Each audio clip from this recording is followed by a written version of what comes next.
Nah.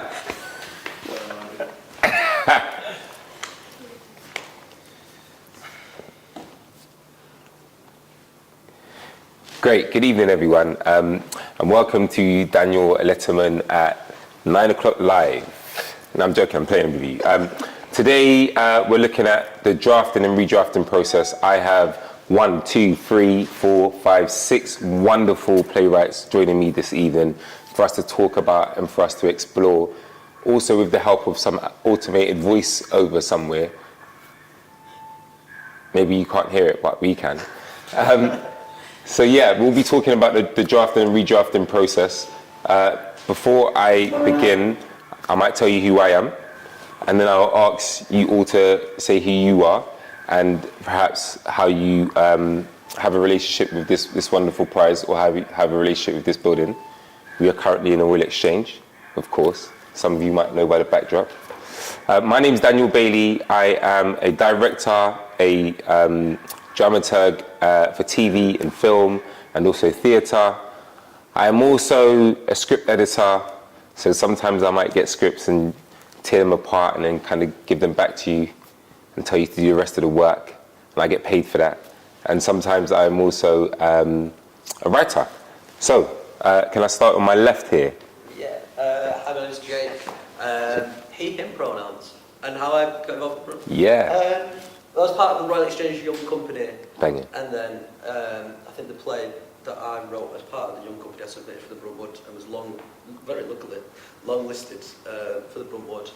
And I was luckily invited by the Royal Exchange to be part of their graduate writers programme. Wicked. And then eventually ended up writing a short play for the Young Company after that, which is really nice. So got quite a nice relationship with the Royal Exchange. Full circle. It's like my home theatre. Wicked, that's dope. Love that. I'm Naomi. My pronouns are she, her. I led the Young Company Writers Group for 3 years. And another fun fact is I got married at the Royal Exchange. Hey, congrats. I'm Bax, I'm a writer. I am also run a theatre company with a couple of friends, and so I guess my experience with the Royal Exchange has been both sort of being supported as like a theatre company as well and doing some development stuff here, and also with the Bruntwood. I think I first submitted in 2017 and did sort of part of the these workshops then. And and just have had a relationship with Suzanne Bell since then, and she's read things and supported me, and which has been incredible. That's wicked, that's dope. Thank you. I'm Josh Val-Martin, and I really wanted a job in the Royal Exchange years ago. I used to send a letter. I used to send a letter every single week to the front of, they're called Letters to Lynn. It was like a project. Just say, and I used to give her updates of my life because I just really wanted to be part of the theatre. I met her years later, and Lynn said, "Oh, you're that kind of crackpot. Don't worry, the letters went straight in the bin." Anyway, I stopped sending the letters, and I sent Suzanne a play instead, which she read, and then I met her, and then I won the Commendation Bruntwood Prize in 2017. I played This Is Not America. Yeah. And I love doing these live stream workshops so much. That's how I've ended up next to you today. Nice to have you. Nice to have you. I'm Elaine Abraham, they, her. I've been around the Royal Exchange for the last 3 years, ever since I moved here for uni. And I've been part of Bruntwood in their graduate writers scheme.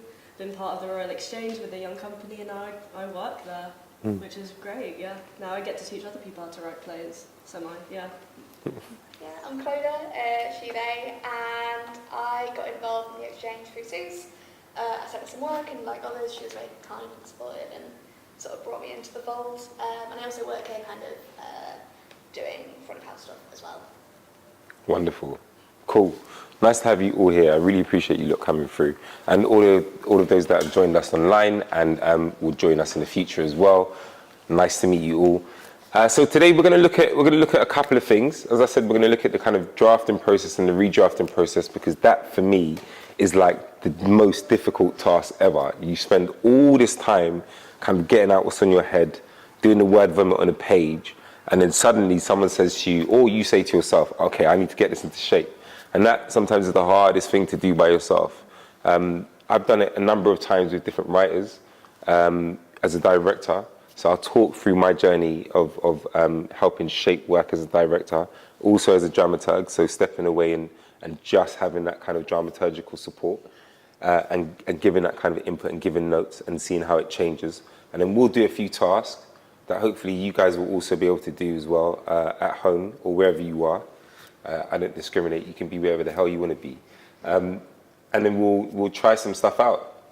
With all like drafting exercises and things like that, it might not be great, it might not be perfect, but that's part of it, just for us to discover stuff, to learn stuff, see what comes out of these discussions, see what comes out of what you lot do at home. And of course, there should be a point as well throughout the evening where we'll have a chance to ask questions or feedback, thoughts, or things that you know, things that might intrigue you or you're curious about. I'd just say throw it into the mix. Yeah, is that cool? Wicked, dope. All right, yeah, like I've kind of happened to become a dramaturg. I didn't train for it necessarily.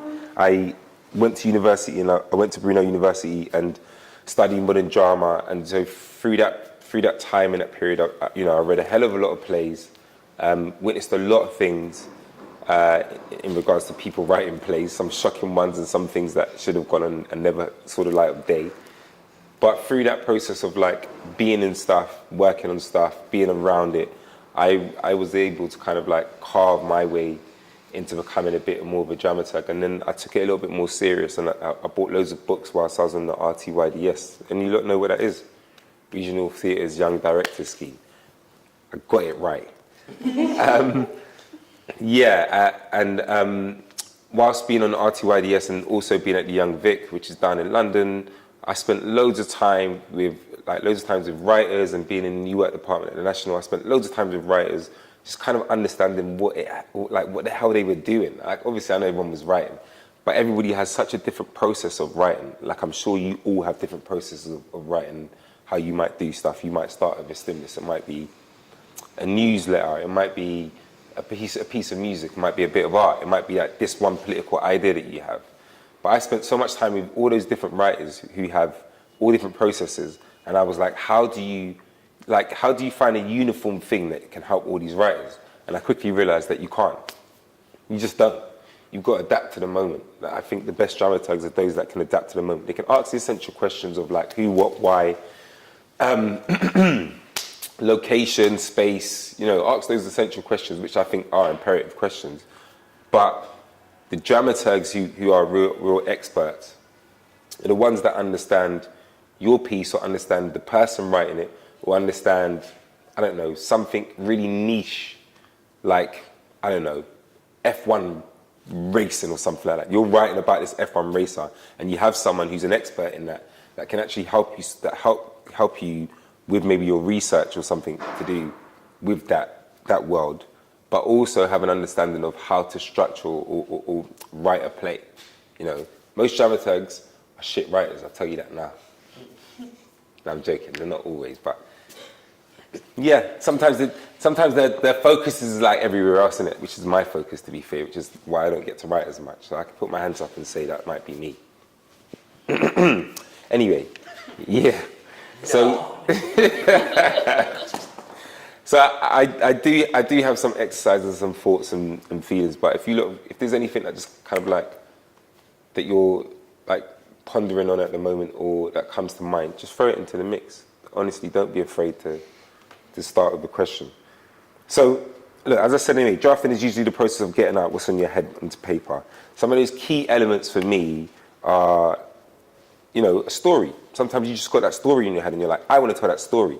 You don't quite know who those characters are, but you're like, I know that story. I know how it goes from A to Z, yeah, or A to Z, depending on what alphabet you use. And sometimes you're like, actually, I know these characters, but I don't know the story. So it depends, it's a chicken and egg sort of thing, what comes first.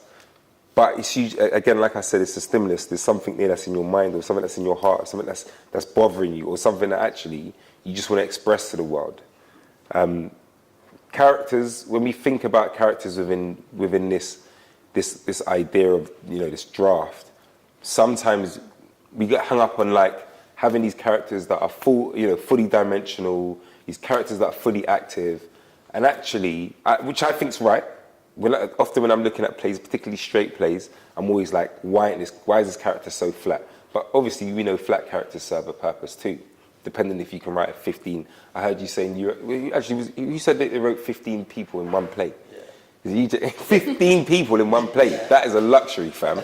That is a big luxury, right? But sometimes we don't have that opportunity. Sometimes it's only 2 people, and you're like, how do I make this more interesting with just these 2 people here? Or how do these characters feel fully dimensional? But I'd also like to caveat that with saying sometimes the words are the characters. So sometimes you'll read a play. I'm going to try and think like Sarah Kane, for instance. Everyone knows a Sarah Kane play. You read like 448 and you're like, who are the characters? You're like, who's these characters? Doesn't matter, because the characters exist in the words. They exist in what you're trying to get across and what you want to say about the world, or what you want to say about something very specific. So I'm going to shit on a lot of writers who have been like, character. And I do love characters, don't get me wrong, I do love characters, but sometimes, like I said, the characters exist within the words, right? Not I. That is character driven, because it's just like a stream of consciousness, right? But it has a very profound impact. We know what it's trying to say. The character exists in that. So, yeah, when we talk about drafting, often I'll be talking about characters, but sometimes you might be like, actually, the character's in my writing. And I might push back and go, okay, cool. Are you the mouthpiece, or are the characters the mouthpiece? Or who, can they make their own decisions? Can they not? Often that's something I'll ask in that first draft. Like, are these characters making their own decisions? Do they have their own autonomy? Or is it just you constantly making decisions for them? Once you've created a character, it's just like creating... I've got a little one, and I would love him to act in a particular way, but he has his own personality. He has his own ideas about the world. He sees the world completely different to me, and I've had to let go of it from when he was about 1 year old, just be like, forget it. He's going to be his own boy. He's going to do his own thing. And sometimes when you build those characters, you put them into a world, they're going to respond to that world in a way that you won't. And that's the most interesting thing, is that you look and write a character, or write someone, or write something. We were talking about animals earlier, writing animals, that they might act in a particular way within that world. The rules that you've set up will help to guide them and give parameters, but the reality is they're going to respond in such a way that might surprise you. That is also interesting, because imagine you're writing that and you're interested by it. The person on the other side, which might be me, as a producer working in the venue, or the director that wants to get involved in a project, or someone that's judging a project, is going to be like, wow, I didn't expect that. Maybe because you lot didn't expect that, which is also cool. So yeah, that's the character. That's another element of the kind of redrafting the process.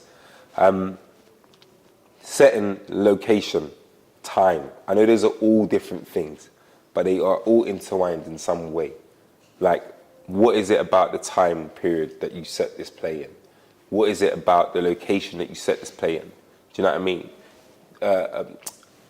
Having a conversation in the bathroom is very different to having a conversation in the communal kitchen.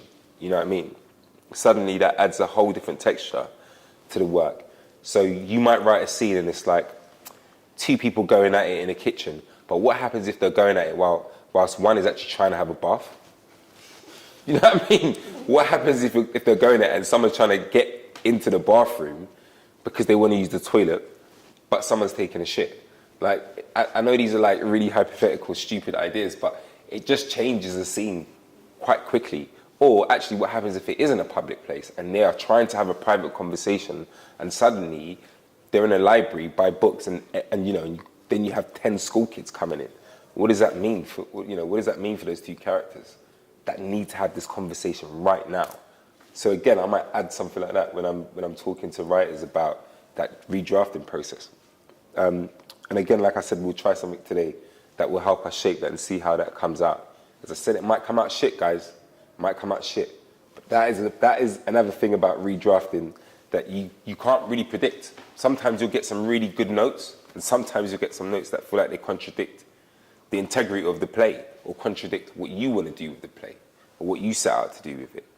I think a good dramaturg will always bring you back to what it is that you want to say and help you distill that.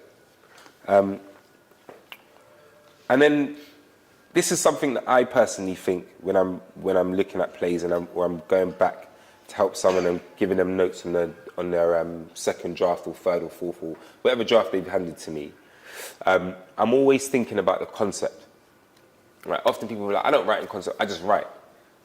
But your voice in itself is a concept. Do you know what I'm saying? The language in which you write, like, you know, a lot of people that will be sending their plays in might not have English as their first language.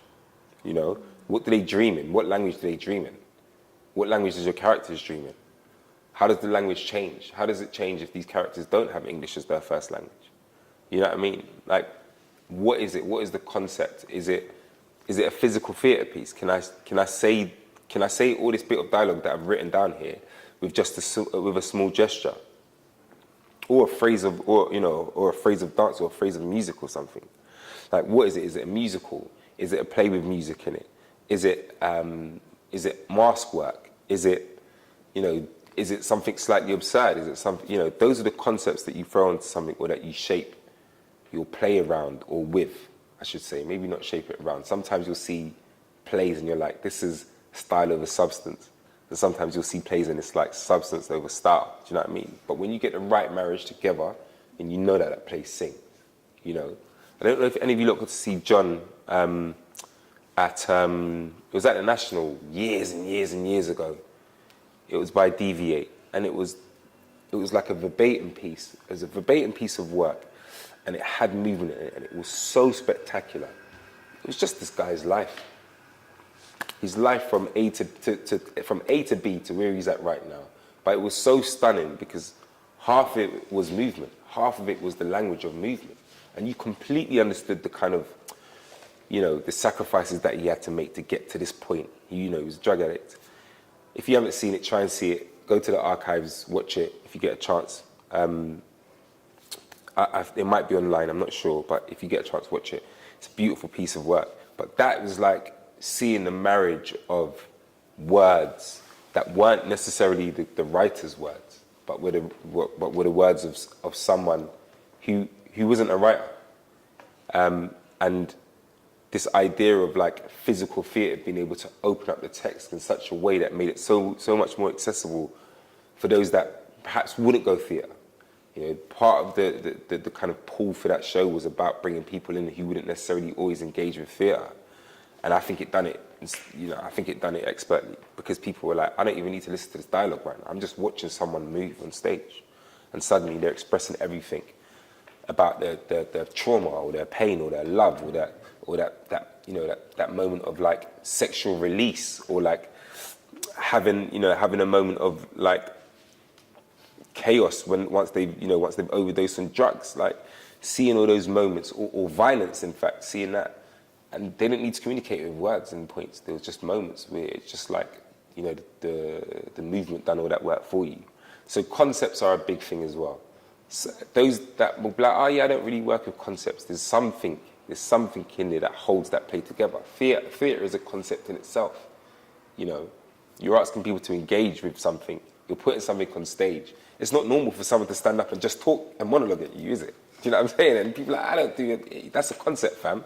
That in itself is a concept, because you're asking audiences to engage with that. You're asking audiences to get involved. You as a writer are trying to keep the attention of the audience, or you're trying to say something.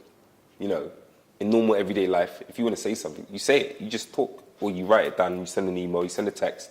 You say you sent a text today. You're sending text 10 things things that you love about someone. You just tell them, don't you? But if I'm writing a play and this character might not just be able to say it, they might go around the bushes and tell you about the wonderful curtains that you've got, and that your curtains are really beautiful, and that is their way of being able to express their love, or washing up a dish, or doing something within that setting. That tells you, for me that's a concept. And then lastly, the thing that I always come back to when I'm working with writers is their voice. Like, what's your voice? And that's like, sometimes that feels like a bit a bit more of an abstract concept, like what's your voice? But I guess the voice is your essence, right? It's the thing that you stay, it's the thing that makes you get up and write. It's the reason why you want to write. It's the experiences that you've had, that you find in these characters. It might be that thing that you did today. You know, I think you were speaking to me earlier about what happened this morning for you. And like having that experience with however many young people going wild. Like, I might not be able to tell you what that feels like, but you know what that feels like. Yeah. And you might write that in something at one point. And it might be from the teacher's perspective, or it might be from those young kids' perspective, but you have that experience, yeah? And that shapes you, right? Your experiences are the things that shape you, the things that you interact with, the things that you care about. You know, sometimes it is the politics that you have. Those things are your voice. That's what comes through your writing. So often, we are just trying to get back to that. Often we're just trying to, you know, we have this idea, we say it, it doesn't, you know, someone else hasn't quite interpreted it right. And the good dramaturgs and the good directors just trying to get you back to that voice, really. What is it you're trying to say? And so we'll go into what that feels like and looks like practically. Before we move on, does anybody feel confident enough to talk about their voice? Well, that's the thing, like, I'm working on finding that voice. Yes. And it's like, well, how do you filter through the noise of, I think for me as like an immigrant and a queer person, a person of colour, it's like, oh, there's so many, like you've got so much, but like also it feels so lost in it. It's probably not like anything, I'm just more saying that like it's really, what is that journey for you, would you say, like, of finding that voice? Often we just write the people that we know, right? Like the first thing we do is we write the people that we know because we want to see those people presented on the stage. Like I didn't see enough people from like me, working class black. Do you know what I mean? I didn't see Caribbean. I didn't see a lot of those people on the stage when I was first going to the theatre. And so I was desperate to write about those people that came from a certain background, from the hood. I wanted to see those people on the stage. So often I would write things that represented that, or that reflected that, you know, that side of me that I didn't get to see.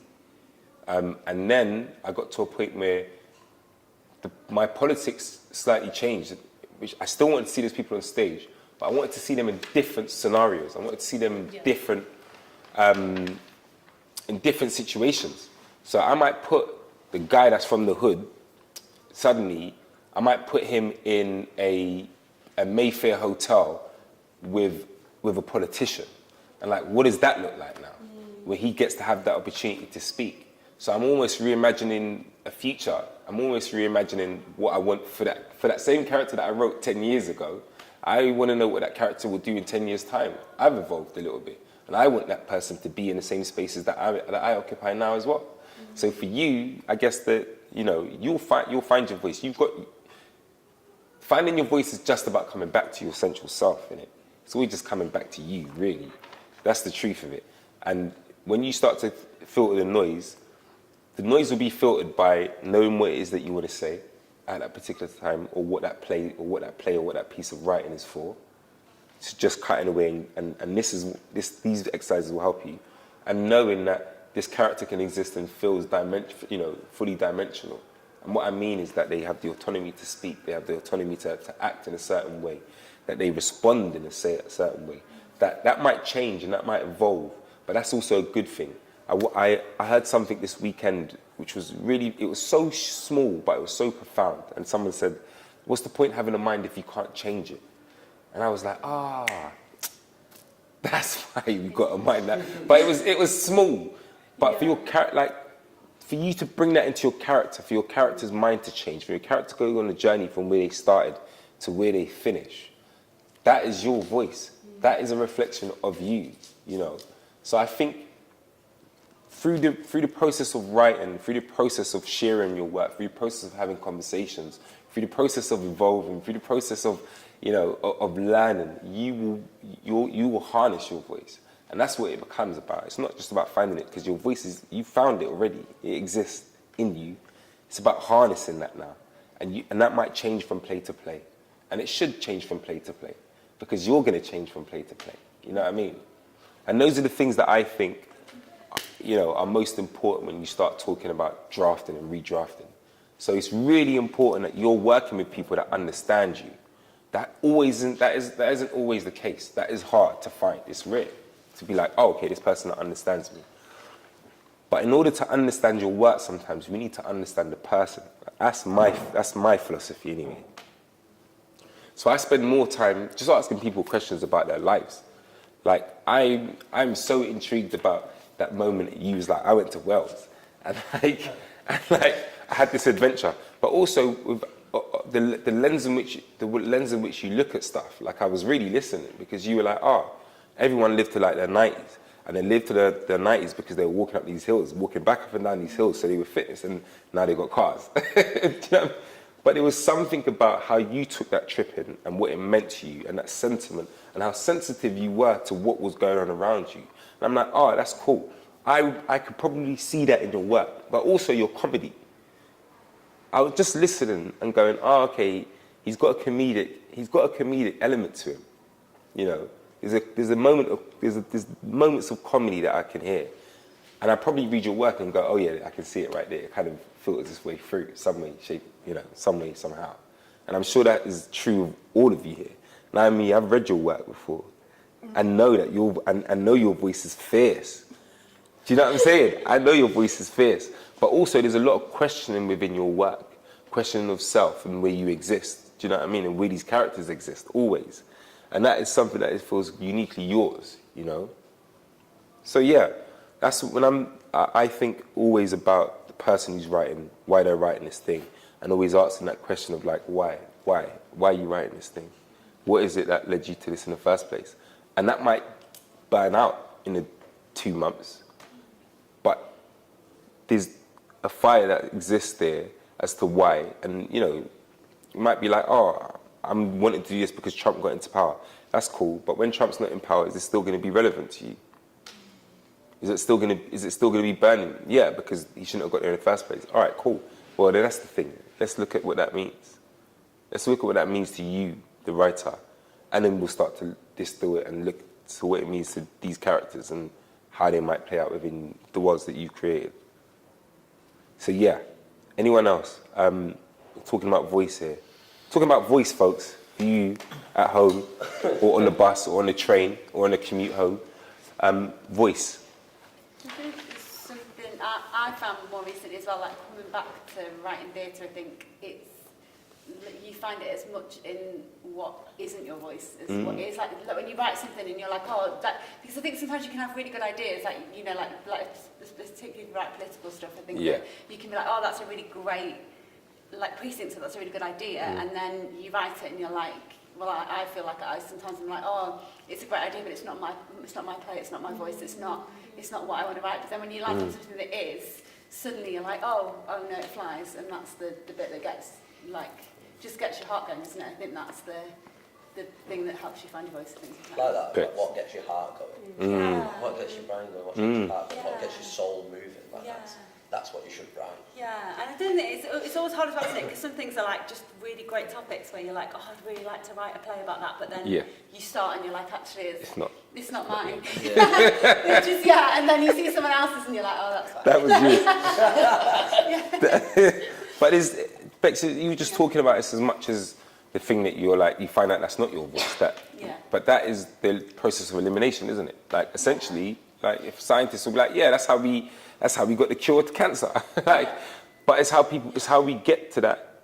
It's how we get to the essential. It's how we distill the work. Is that we go, all right, this thing's not mine. This thing's not mine. This thing's not mine. This thing is. This is it. It's the process of elimination, which again is something that features really heavily in redrafting work. Process of elimination, the economy of words. Getting into something and going, do I actually need this scene? What is this scene actively doing?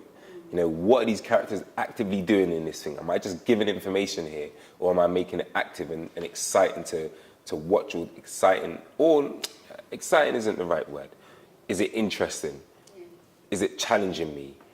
Is it testing an audience? Is it nurturing an audience? Is it educating an audience?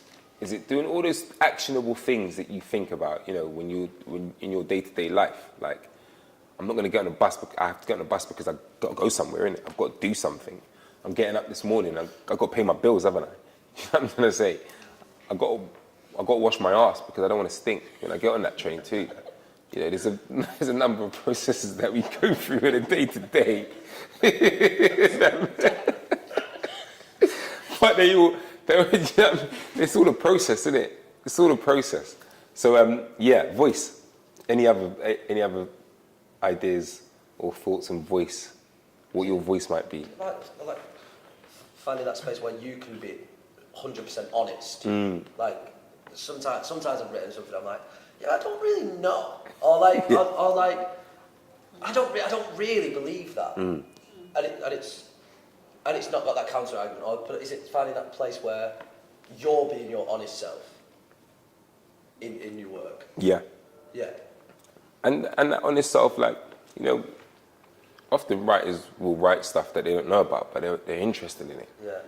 You're really interested in it. It's hard to write stuff that you're not interested in. Sorry, some of the TV writers. You've got to pay them bills, man.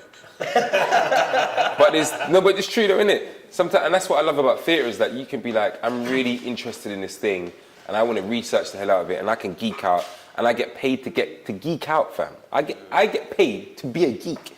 That is like the best thing possible, because I'm learning about this thing that I'm really interested in. Then I'm going to find a way to then incorporate it into this play. And then I'm going to find a way to make it interesting. And then I'm going to find a way to maybe blow this thing apart. Maybe expose it. You know, I might have this feeling about masculinity and be like, oh yeah, I'm going to put it in a play. I'm really going to look at it. And actually I might find something profound to say about masculinity whilst writing it and go, oh wow, my whole idea of masculinity and what I thought on it changes. Yeah. You know, like that is when you know you've made a discovery, and that discovery is then going to be passed on to someone else. And is that what's really cool about this, like the submitting to Bruntwood stage? It's like you can literally write whatever the fuck you want. Like, and sometimes that's overwhelming and weird. You write the thing that makes you want to sit down at that desk, that makes you want to run around, that makes you want to put the hours in and get that play in. Yeah. Whereas actually, then sometimes you have to write things that you don't want to write, and that's like the death of the death of creativity. You have to write what you want to write. But like with Bruntwood and for all the playwriting prizes, actually I get to write what you want to write. Yeah, which is really cool. Which is why I love the Bruntwood Prize, because even if it doesn't get longlisted or it doesn't get shortlisted, you know you've written something. It's there. It exists. That essence of you exists. It's immortal now. Do you know what I mean? It's immortalized, and like you might shape it and change it, and it might do something else. It might mean something completely different to you in 2 years, and you get to redraft that. Yeah. See what I just did there? You get to redraft it, and then you send that and you send that out to someone else, and someone goes, "Oh my gosh!" Someone sent me a play last week, or they sent it last week, and they spoke for about 10 minutes about not knowing what the hell this play is, where it's at, and I read it and I wept. I cried reading this play. I cried, and it was only 30 pages. You got me to cry in 30 pages. That is a tip, guys. If you can get someone to cry in 30 pages, you've done the... Yeah, I'm joking. But honestly, I did. I cried because it wasn't necessarily something that I had gone through, but I understood the characters so well. It was just a two-hander, but I understood the characters so well, and I understood what they needed from each other. They needed each other, desperately needed each other. And it was such a small, slight play. I don't mean any offence to the person, they probably know who they are, but I don't mean it's a slight play in that the setting was really simple. One location, you know, close space, close time, and it just plays out. But it was so delicate in what they were trying to say to each other, and the fact that they couldn't say what they wanted to say to each other until this moment when they could. And when they could, the catharsis happened. And for me, I went through exactly what those characters were going through. Brilliant bit of writing, really brilliant. And his voice was so clear, but he couldn't see it. It needed someone else to look at it, because he was so deeply invested in it that he needed someone else to come and look at it. And that's what I had to do. You know, that was my purpose for that moment. It was for me to look at it and have a different lens and go, actually, it's doing all the things that you feared it wasn't doing, it's doing all of it. doing every single one. It's hitting every single one. Those I guess like targets that you wanted to hit. So congratulations on the perfect play. It's not finished yet. It's not finished just yet. And he's still got a couple of things to iron out. It's still, you know what I mean? I've still got notes. I've still got notes. But that's a good thing, actually. Notes for notes' sake. Oh my gosh, I've sometimes sat in meetings I've heard someone just giving notes, and I'm like, you're giving notes for notes' sake, innit, right now? Yeah. And I don't know how useful that is, but you lot will tell me. I don't know if you've ever received notes for notes' sake, folks. Have you ever received notes and you've been like, feels like notes for notes' sake? Gone round loops of notes and like, can you change this? And then you change it, and they're like, no, what did you do that for? And you sort of do a circle for a few rounds. Yes. Yeah. I find it like towards the end, I don't know, I'm sort of fiddling with it. Yeah. I find that quite sticky and a bit like, I don't know, sometimes a bit weird to navigate. Don't do it again until they put their money where their mouth is. Make sure that they're definitely giving you that commission and even talking about producing it. Then I'll be like, all right, cool. I'll go around and loop for you just to get back to where I was in the first place because you're paying me for it. And then when we get to production, I'm gonna just rewrite it again. You've got to be cheeky, man. You've got to have something. You've got to hold something for yourself. Nice. You can see. I've got this theory that, like, with notes, you know when the good notes because you go, oh yeah, no, I knew that. That's what I was thinking, but you put it into words. And then again, sometimes I'll kind of push them aside, and go, no, that doesn't sit right. No, it's just wrong. You're wrong. And then 2 drafts later, I'll think I can just hear myself like kind of talking to the dramaturg or editor or whoever and saying, you know what we need to do is this. And then I'll sort of turn around and say, well, we did tell you that. We did tell you this 6 months ago. Yeah. But almost I needed to do that work. Yeah. I needed to get there before I could implement it. Because unless I really believe what I've just been told, I'm not going to be able to implement it. Yeah. Is that your voice then? Your voice, how is this like into voice, or is this just me getting something off my chest? Let's go with voice. I think it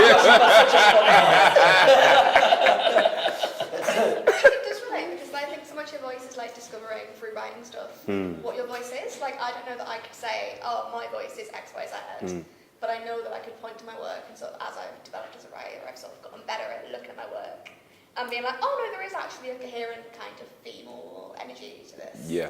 But I think you can only discover through redrafting stuff. 100%. Wicked. Cool. So I'm gonna move us on a little bit actually and start talking a bit about the kind of practical things and like practical ways in which I've used redrafting as a tool for actually the production that I'd then gone to make. So last year we done or not even last year. I've been sitting with this play for almost 6 years. Red Pitch we did last year in the West End, but prior to that we done 2 runs at the Bush.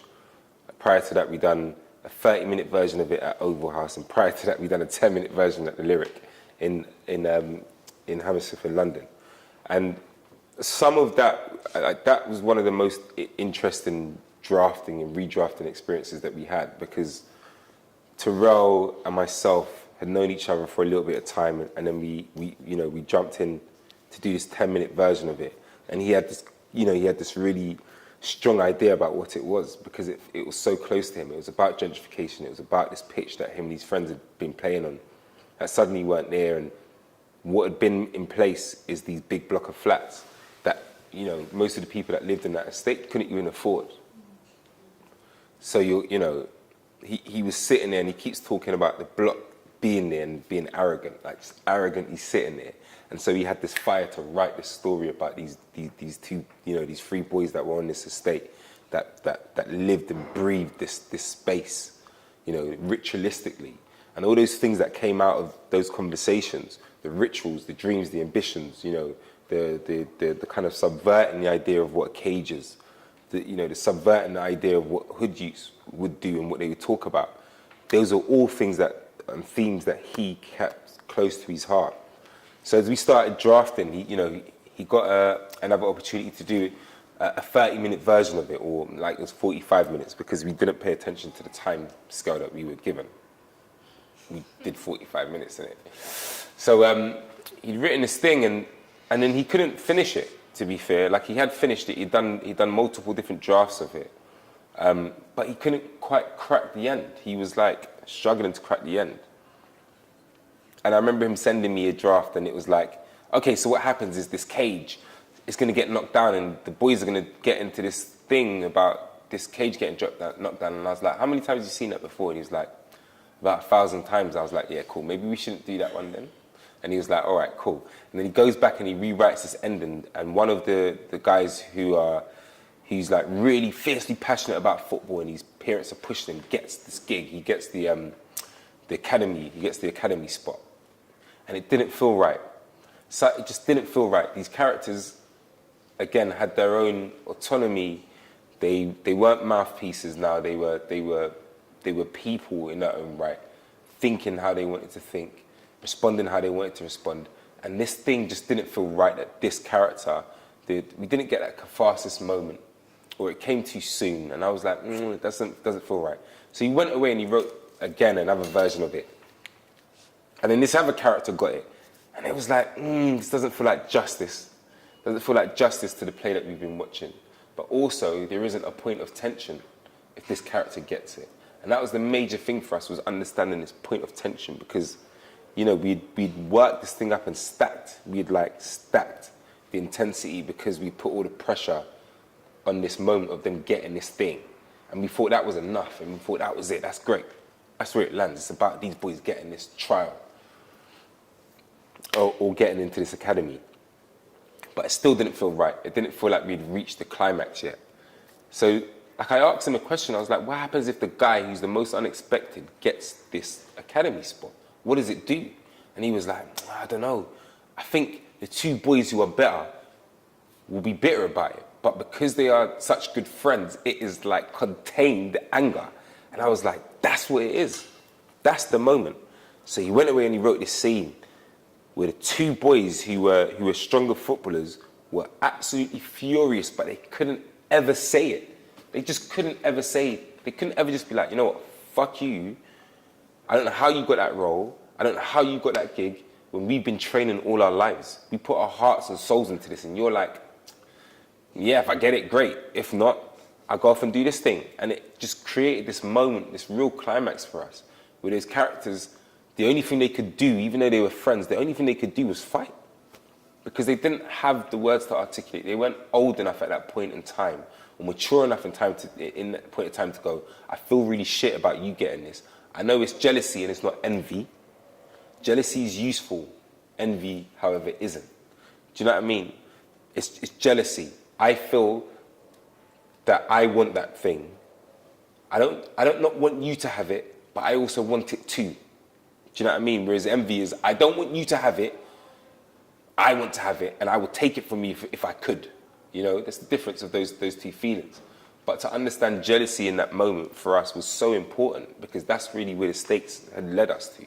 And so this fight had to happen. And once this fight happened, we was like, oh, okay, that's where our catharsis comes, because now they have to make up. We've got to take them on that journey to see how they make up. And they make up in a way that only teenage boys who don't necessarily have all of the emotional intelligence do, with a chocolate and a drink, you know, on a football pitch. That's how they made up. But you kind of knew that they were going to still be friends forever. Even if they moved and gone in different directions, there was always going to be this moment that they get to hold dear to themselves. And it meant so much. But that took, I can't even tell you, Terrell will probably tell you, maybe 8 drafts, 9 drafts to get to that point. 9 drafts. And there was other moments within the script where having a dramaturg, we had Deirdre O'Halloran, who's a brilliant dramaturg. She sat with us and she said, this is really interesting, the pressure, but it feels too didactic, the emotion, and they're just constantly talking about football. Who are these young people without football? And what came out of that was this party scene. It was like, actually, where's that moment where they get to be children, where they don't need to talk like adults, or they don't need to impress each other, or they're impressing each other in a different way, and it was this party scene. And that just allows the audience to have a respite. And the audience, you could just see they were waiting for that moment. Every time it happened, the audience would just be like, finally, we can enjoy the world that these lot exist in. We can enjoy all the things that they enjoy for that moment. And then it takes us on that ramp. It ramps us up properly because everybody's high of, high of this kind of adrenaline that gets presented through this dance scene. And that was such a clever move by Deirdre to just see the whole thing and go, this works, but there's something in here that doesn't allow me to fully understand who these characters are. And actually how I understand them is through a moment of dance, through a moment of play, through a moment of comedy, through a moment of, that concept that I spoke about before, that something might happen there. It might be something a little absurd or something that doesn't necessarily in your head sit right, but actually suddenly this dance moment does sit right. These kids are just dancing. And that was really, as I said, that was like a really astute note, and that just opened the text up and allowed us to ramp it up to get to that climax that we then found, and then we then get that kind of, the kind of falling drama that came out of it. But that was really, really useful for us. So that was an experience of like drafting and redrafting. Of course, with that, I will say that we had moments of R&D. I say R&D, but we had moments of sharings. We got to share the work with other people. So we also took feedback from other people. We decided what was important to us, and we discarded what wasn't important to us. Process of elimination. We spoke about it already. That is stuff that you do when you're redrafting.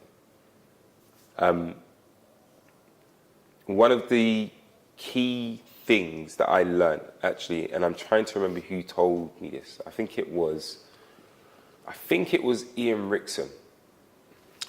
We did a session. Ian Rickson said, how do you, when you go and watch a play, how do you watch a play? Well, actually, it might have been Simon Stevens, to be fair. Big up. You say he's a local, innit? So I think it was Simon Stevens, and he was like, how do you receive a play? And I was like, oh, you watch it, innit? And he's like, yeah, but what does that mean? Like, how do you watch it? And he's like, you just sit down and you watch it. You get me? I was like, what's he asking me? He was like, you watch it all in one, don't you? And I was like, oh, yeah. So he's like, that's how you read a play. If you can, always read your play, your own play, in one go. Because that's where you'll start to see the plot holes and pitfalls in your piece. Do you know what I mean? Sometimes you'll just be looking for it and you'll be like, oh, that's the moment. The dates don't quite align for me. Do you know what I mean? This character's journey doesn't quite make sense to me. This character doesn't have a journey. Why? Is this character flat on purpose, or is it just because I'm not invested in them in the way that I should? Do you know what I mean? You read it as a whole and you go, okay, those moments that I'm going to restructure in scene 9, I actually know why I'm going to restructure it. And actually, instead of restructuring scene 9, I need to restructure scene 3 and give some of the information that's in scene 9 in scene 3. That sets me up. So scene 9 then becomes about the climax. Do you know what I mean? You've got to see it as a whole, and that's the hardest thing to do, to sit down with your play and go, yeah, all right, I'm going to sit down for 2 hours or an hour and a half and just write notes on it like it's not mine. Like, where is the journey of all these characters? Where's the story sit? Where does, structuring and restructuring it and going, actually, can I move scene 4 to scene 1? Would that make more sense? Do I start there? The exposition isn't interesting enough. Actually, I can get half of that exposition in scene 4, so let me just start there. And that's sort of the processes that you'll go through when you start drafting and redrafting. You got a question? You like he was ready to... No. Okay. No, I've just been doing that recently. I found it really difficult. It's like there's about a 120-page play that I'm trying to redraft, and to sit down and read it when you've spent already so long doing it. So I've read it through once, and I was like trying to put like what happens in each bit, go through, and then just writing like when you reveal what happens through it. But it's really painful, and even now, which is why this is timed so well. I'm so confused now, like how I take those readings that I've done and actually practically, work on them. So this is part of the conversation that I was having with this other writer. He was like, oh, I reveal this thing at this point here. But I said, that's, for him, he thought how can I speak about his work without actually speaking about his work? He has a major reveal of one of these characters. And the major reveal that he thinks exists, later on in the play, or halfway through the play, I think should exist 3/4 of the way through the play. and that there is another reveal that allows your audience to stay interested that happens a bit earlier on. So I'm going to ask him to shift one of these reveals, which is about this character's partner and her moving on with a child earlier. Because we get attached to that character, and what it does for us then is make us, you know, that person becomes real, that person's feelings become real. So when he makes this later reveal, we go, whoa, what the hell? It really influences that later reveal. So that's one of the things that I'm going to ask him to do. I know that is like so ambiguous, but it will make sense at some point. You will probably see the play at some point. It will come to fruition, I hope, fingers crossed. But just that thing of, you know, his partner having a child, or his ex-partner having a child and moving on, that gets revealed later. I'm going to ask him to reveal that sooner. And so we understand. And actually, it takes us on the journey as the audience. We go, oh, she moved on. Ooh, I don't know about that, man. I don't know about her. Because she has her own reveal later on that makes it even more interesting. And then you kind of you're justified in understanding why she moved on. And it just opens up the text for us a little bit more. And it does the thing that he was struggling with, which is like creating tension between these two mates. Because the other mate has that information and decides not to give him that information until later. So it creates the tension that he wants because the other friend's trying to tease it out of him. Yeah? Does that make sense? All right, cool. In that sense, I think we're going to just write stuff. We're going to do something now. We are going to do an exercise. I would love for you to get involved as well, so people at home or at your place of work or wherever you are, on your commute, try this.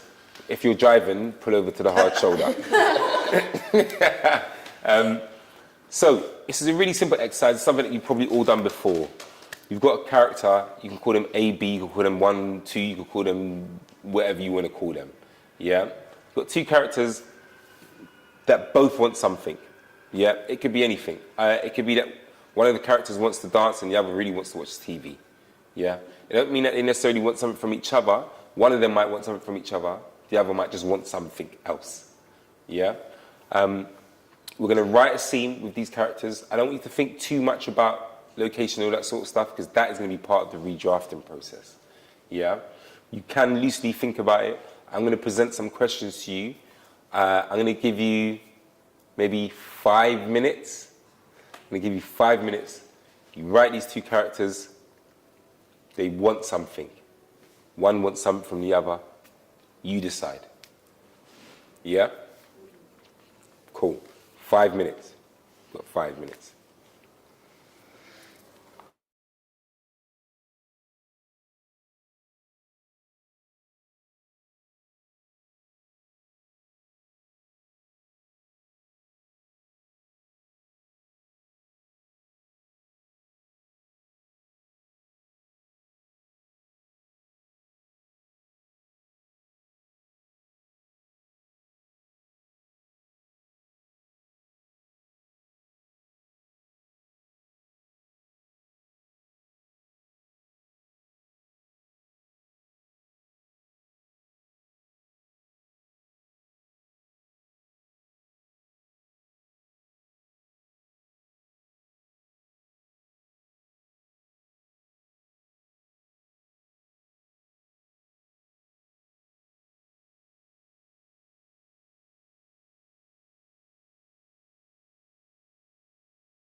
We should do, innit? Let's do it. Let's do musical chairs.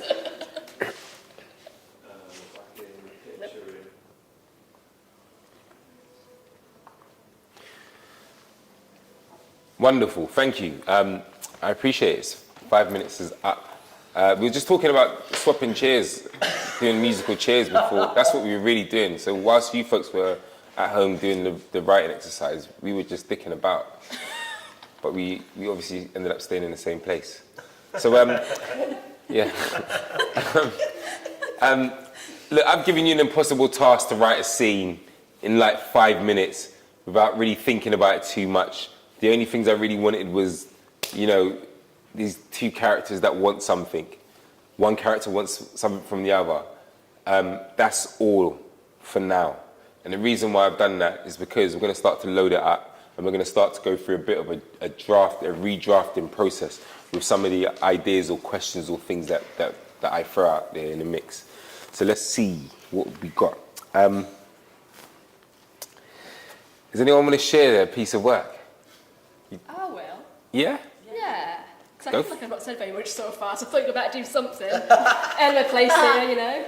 Go for it. Okay. So we have A and B, because I couldn't think of names, because that's not what I do. So, A says, please will you come and see Grandad with me later? And B's like, no. Honestly, I'd rather stick pins in my eyes. I know, but I don't want to go on my own. If you're there, I said no. Oh, please, Shell. I'll drive, that way we can leave whenever we want. We don't have to wait for the bus. You know what happened last time? If I come with you, it's like saying what he said, what he did, it's okay. So what, I've just got to go by myself from now on? That's not fair. Sorry. Are you though? He isn't. That's as far as I've gone. Great. It's brilliant. That feels, but that's super clear. Do you know what I mean? That feels super clear. I'm starting to get an idea of who those characters are. I'm starting to, like, what's starting to percolate in my mind is what Grandad did or what Grandad said to these two characters. But some of these questions will help us define who those characters are. You've got an idea of who they are, but it's for us to start to understand who those people are. You know, so we'll go through a bit of a process now for everyone at home as well, or wherever the hell you are. I keep saying that. Does anyone else want to share before I start to throw some questions out?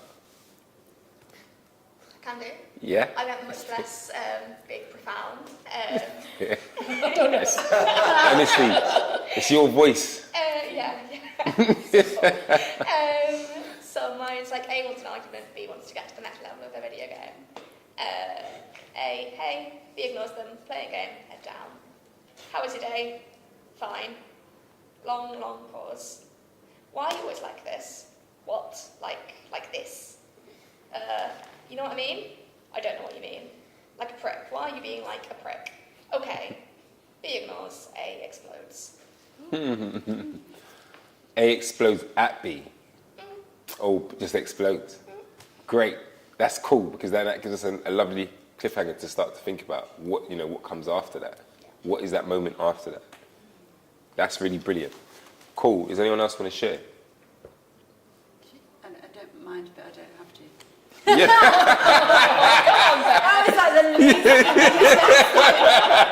Bex, we're definitely going to share now. We're definitely going to share. You can never win a fence with me. Yeah, it's just A and B. So A, Gemma reckons there's deers in the tree up there. Does she? Yeah, she said she saw one. I've never seen a deer. Give me a minute. What, are you going to produce one out of your hat? No, I mean, I'm trying to... The light's going. We'll switch on a lamp then. I mean, for a walk? Will you go? On my own? I'm trying to... You promised. You said we could. I need to read this. It's important. So is this. It's everything. Oh, wow. Just that moment at the end that really turns the screw. Really allows us to understand what this relationship is, or have some sort of understanding of what we think this relationship is. Again, these questions that I have will start to answer that for us and give us a bit more of an idea of who these characters are. I love the use of comedy at the beginning. Someone always said to me, if they're laughing, they're listening. It's a great way to grab your audience. If they're laughing, they're listening. So important. But doesn't mean that everything needs to be a comedy, guys. Just saying. Just saying. I mean, all right. So, look, I want us to think about. I want us to think a little bit about these characters that we have, that we started to make. Of course, you haven't had loads of time. They haven't been sitting in your head for long periods of time, or maybe they have actually.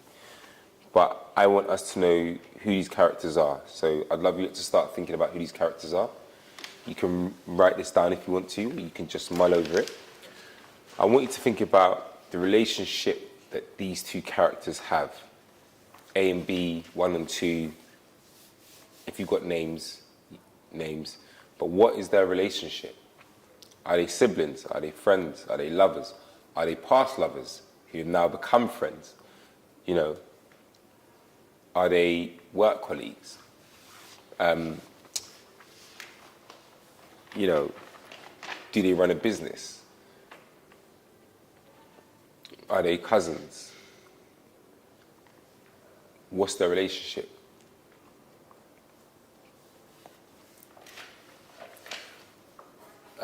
This one is a bit more meta in its presentation. I want you to think about this scene as a whole thing, as in what is the ultimate story?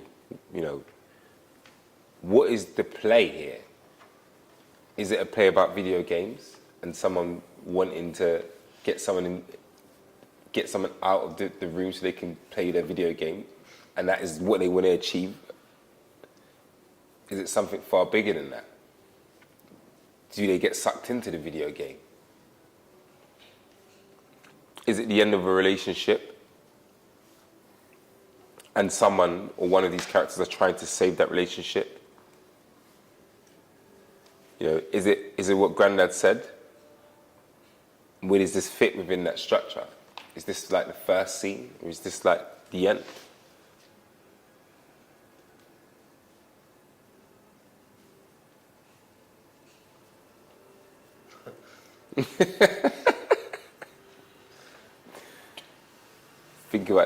Think about this as a whole thing. What the story is. Time, space. When does this take place? Is it, the 2nd of December 2024? Is it the 2nd of December 1984? When does this take place? There's been many a time where I'm watching something and the first question, first question I ask is like, when is this play take place? And sometimes you might get an inkling with costume, and sometimes you won't get nothing. And you're like, boy, I've lost. I don't know. Did they even know when this takes place?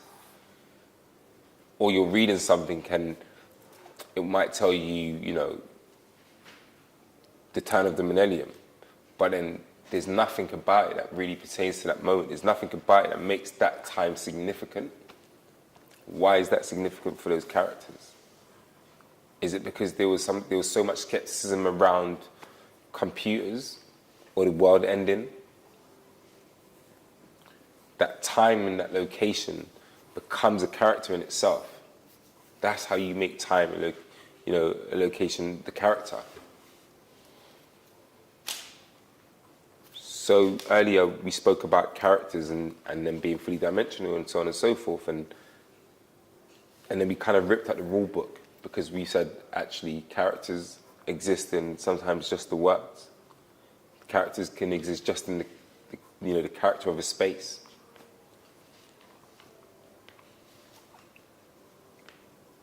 Naomi, suddenly I put those two characters in the outback in Australia. And they're two Aboriginals.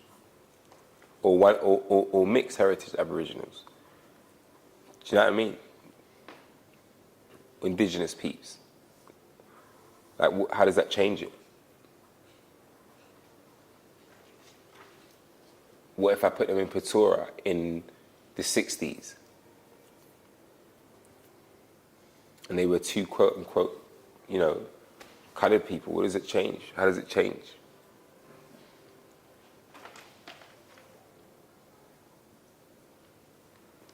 Or are they in Preston? Do you know what I'm saying? But are they in Preston and the trips to Manny? Her granddad is from Preston.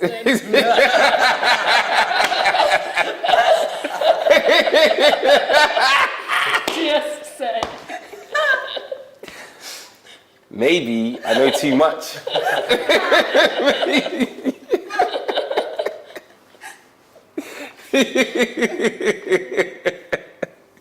Sorry if I triggered anything. The whole world is seeing this.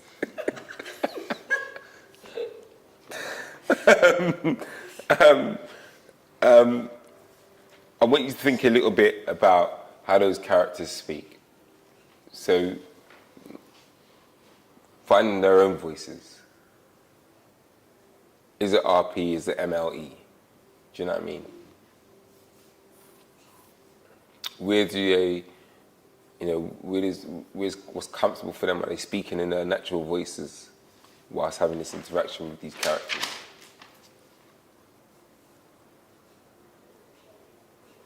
Again, when you've written something, you've got these scenes, and suddenly these scenes feel really active. You read it and you go, actually, there is no real change in these characters. What happens if this character isn't, there's 3 of them now. A and B are siblings. And C exists, and C comes into the space. And B starts speaking slightly different, and A cottons on. And A's like, why the fuck are you speaking like that? But their intention is to impress C, or to present a version of themselves to C. That might not be a profound want. It might not be a profound objective for A, for instance. But A is just trying to get B to talk normal while C's around. Voice, language. Think about these characters, how they speak, where they come from. That might save you half a page when you're like, oh yeah, this person comes from this place. Oh, and this person, yeah, and they went to posh school down the road. And you're like, actually, I just see how they interact with this person. That tells me everything I need to know. Everyone speaks a lot about, Shakespeare when he wrote Richard. And just the change in the pentameter, like the change in his speech. And that was enough for people at that point to go, oh, okay, this character is disabled. It's derogatory now, of course. But it was something that was slightly different, and that's how he was able to do it. That's not to say that we're going to do that now, folks. We're not going to do that now. But what I'm saying is, just the change in the speech pattern made a huge difference. For you to go, oh, okay, this character is seen differently compared to the rest of these characters.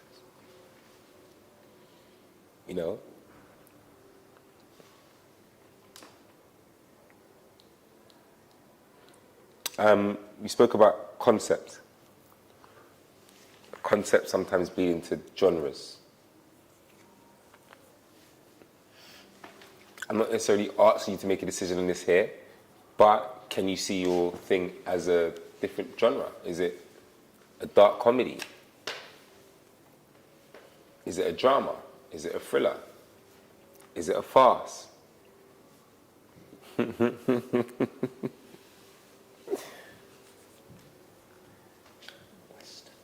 Is it a Western?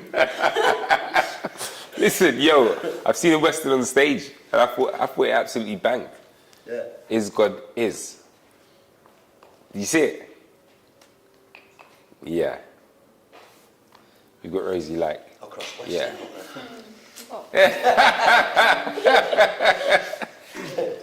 Yeah. It worked, man.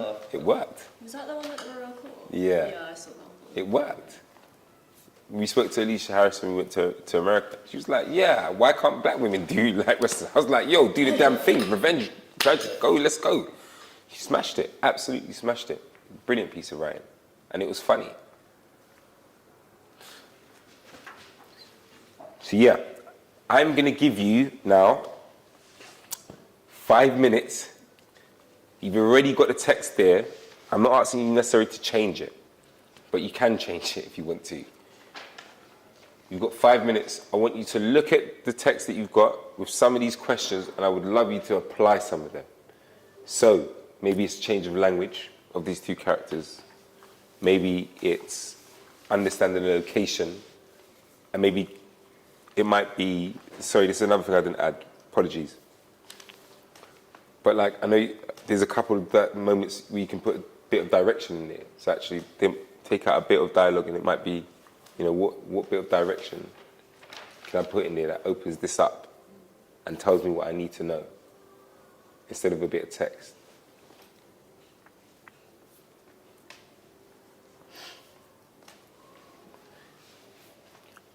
Where can you find a moment to tell us the relationship with these characters?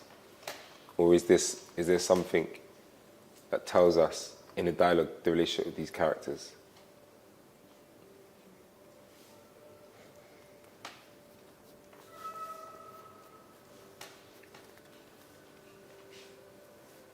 Who are these characters?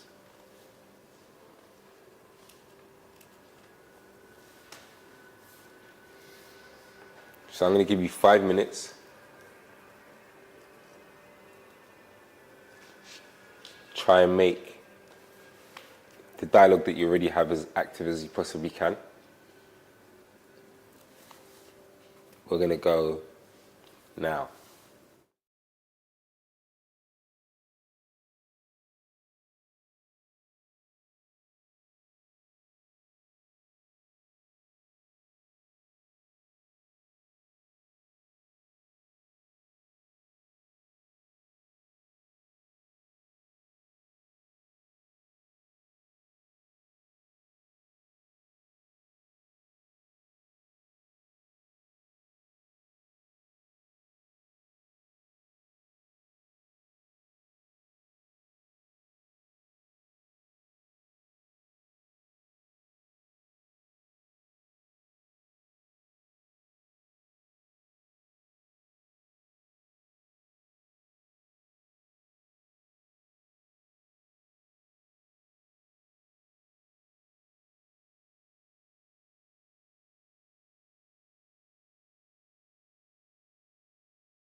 Great. We are back. Everyone is frantically still writing, so I'm going to give you like 10 seconds more just to finish up. Whilst you finish up, we're going to talk a little bit about those elements of kind of redrafting. Some of the stuff that I mentioned earlier, some stuff that I haven't mentioned just yet. So hopefully, for those of you that are still writing your Brantwood Prize winning play, the winning one, that you will start to implement some of this stuff when you're drafting, because it's a difficult thing to do it by yourself. And like I said, if you've got someone to help you, if you've got someone just to read it out loud, or if you can read it out loud yourself, read it out loud, because you'll start to find some of those plot holes, some of the things that might not be as consistent, you know, character consistency. There might be other things like time that doesn't quite work. There might be things where you can shift, you know, the rising tension in different places. There might be points where you can cut. I think Mark Ravenhill said this, which is like just snipping off some of those beginning words and those end words. So instead of your character saying, yo, let's go grab something to eat, that your character just says, let's go grab something to eat. I mean, it just makes it active, direct.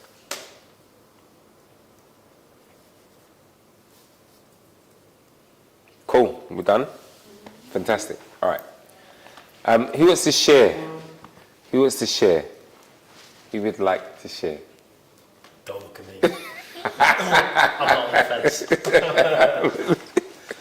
Should I do draft 2? Yeah, let's see. Yeah, But absolutely. I went to the toilet in the break every night. So, yeah. I can confirm, I definitely went to the toilet. Not that I was there, I wasn't there. Scene, not a full scene. I wasn't there. In the toilet with you, I was still here. Oh, this got weird. I was still here, but you did leave. Right, cool. Chun, come visit with me later. Oh, let's start again. Chun, come visit Yaya with me later. Ugh, no ma. I'd rather see this chopstick in my eye. Aya, you're going to make me go all that way by myself. I said no. I'll drive. That way we can leave whenever we want. Won't have to walk all that way from the MTR. You know what happened last time. I know. That's as far as I got. Wow, cool. You made that so much more Asian. I feel like I'm the one who can say it in this room. You are definitely the one that is qualified to say it, definitely, 100%.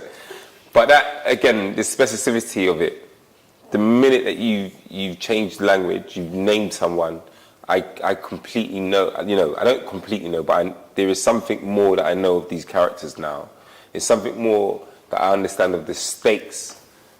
Like, even with the previous draft in my head, because I know you never got to it, you never got to finish writing it, but I know something from the previous draft, and I'm not going to ask for confirmation, but if you want to tell us more about what you discovered through your redrafting process, that would be really useful. You just came back and wrote. Honestly, you freaked me out with the Preston comment last time. So I was like, how, you know, what's the furthest I can get away from Preston? So I thought I'd just like take it to the streets of Kowloon, and yeah. So you changed the location of your characters. Yeah. But again, it's still your voice. Do you know what I mean? There's still the comedy that you've implemented at the beginning of it. It still exists there. It's still your voice. You just shifted your characters from one location to another. You know, the essence of what you're writing is still there.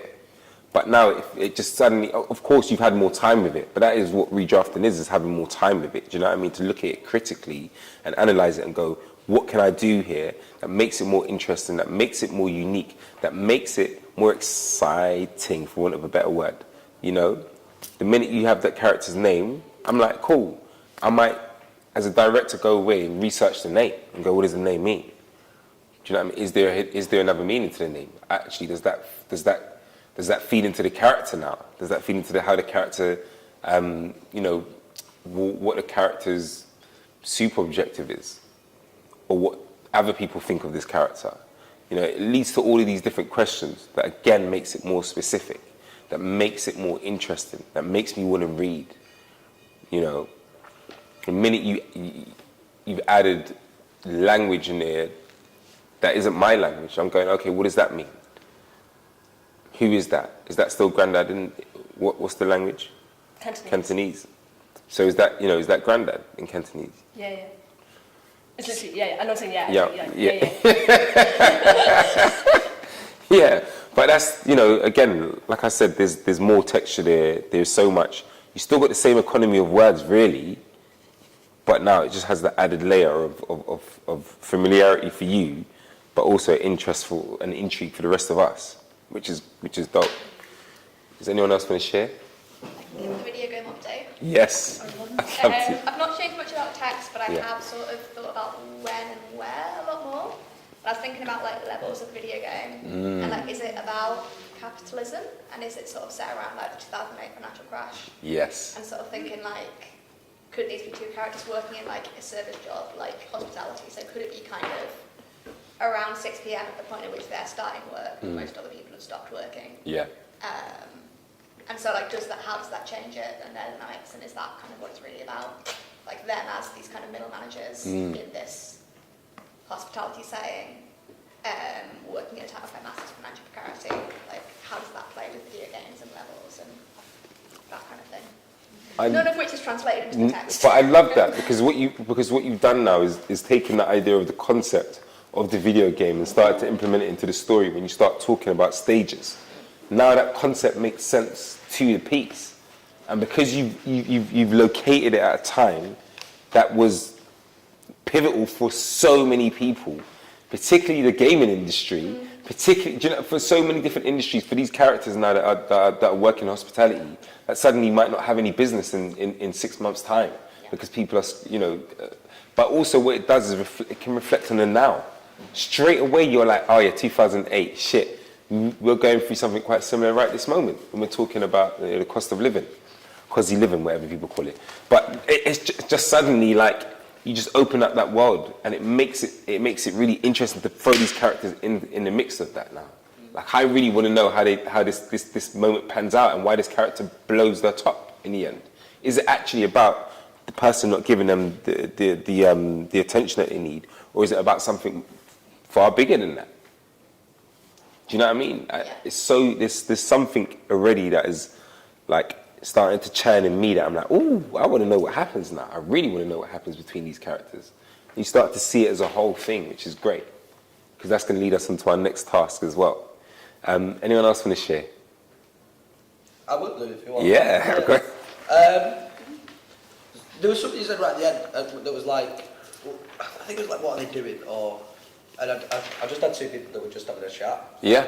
So then I spent the first 4 minutes figuring out what they were going to be doing. So I literally looked around here and then there's some wires up there and I was like, what? All right, so they're rewiring a plug. Someone's rewiring a plug. And then the stage direction starts with rewiring a plug, B is bent over, A stands behind them, A stands behind them, not nursing a glass of red wine. So A starts it off. I think in the new year, New Year's resolutions, here we go. Not a New Year's resolution, it's October, yeah? What are you bothering about New Year in October for? Because you've got a plan. Plan for what? What have you got a plan for? Never planned a day in my life. Look at where it got you, you bastard. You're still under my roof, aren't you? I am. Give us this big plan then. Well, New Year, I'm fucking old now. You know you're never affording it, don't you? You what? You left your right move on your laptop. A electrocutes themselves on the plug socket. They shriek. B goes, fucking 200 grand? Who do you think you are, Richard Branson? You've got to have a deposit, don't you know? It's great. It's brilliant. It's really brilliant because you've given. Is it A? Is that the plug? No, Yeah. Who's drinking the wine? B. And who's that? And he's rewiring the plug. A. So A's got something that they've got to do and they've got to concentrate on it, and B is purposely taking them away from it, or not purposely, maybe even they don't even know that that's what they're doing, like how dangerous this moment could be potentially. But there's something really interesting about these two characters, who are really talking around the thing until they get to the thing that they want to talk about, which is this house, this person moving out potentially, and actually is something really interesting because at first it feels like A wants to get rid of them in the short term, but actually in the long term, would be concerned if they, if they are leaving. Yeah. Maybe they want them to, I don't know, but there's something about that relationship that I sort of understand. I can guess and say, does it feel like a parent and a child? Or does it feel like I don't know, is it a friendship? What's the relationship here? Mother and son. Yeah, so a parent and a child, yeah. So it felt like that because of that exposition, but that feels like exposition expertly done. Yeah. The right move situation. The person wants to get out 200k on a house, do you know what I mean? That mum knows that they ain't got the deposit. Yeah. Or is it mum? Yeah. Yeah. Mum knows that he ain't got the deposit. He ain't got the deposit. Tells me something about their characters straight away and how much she knows about him not having that deposit. Yeah. And also nosing into his laptop. Or nosing. Yeah. But there's something really interesting about the dynamic of those two characters, and that someone's got something quite active to do, which is just rewire this bloody plug and then ends up getting electrocuted by it. Yeah. As a result of probably not paying attention. It was quite nice to think about, like, so as soon as I got the plug, like, at some point they're going to get electrocuted. Yeah. I didn't know. It was a surprise to me. It's like, okay, at what point did they get electrocuted? And it was, I think sometimes and I didn't realise it until I did it, it's quite nice to have them doing active movies. I think sometimes you start writing and you go, they're just talking, because they're just talking, that's what we're here for, to watch play. But actually, what are they doing while they're talking? And then maybe you can use that thing that they're doing to juxtapose what their actual conversation is about, or something like that, or play around with that. But exactly, now you start to see it in this whole thing. Yeah. You can see how that becomes a play. You can see how that becomes a play about a mum wanting their son to leave, but actually not really wanting him to leave. Yeah. In the next series, needing radiators. So.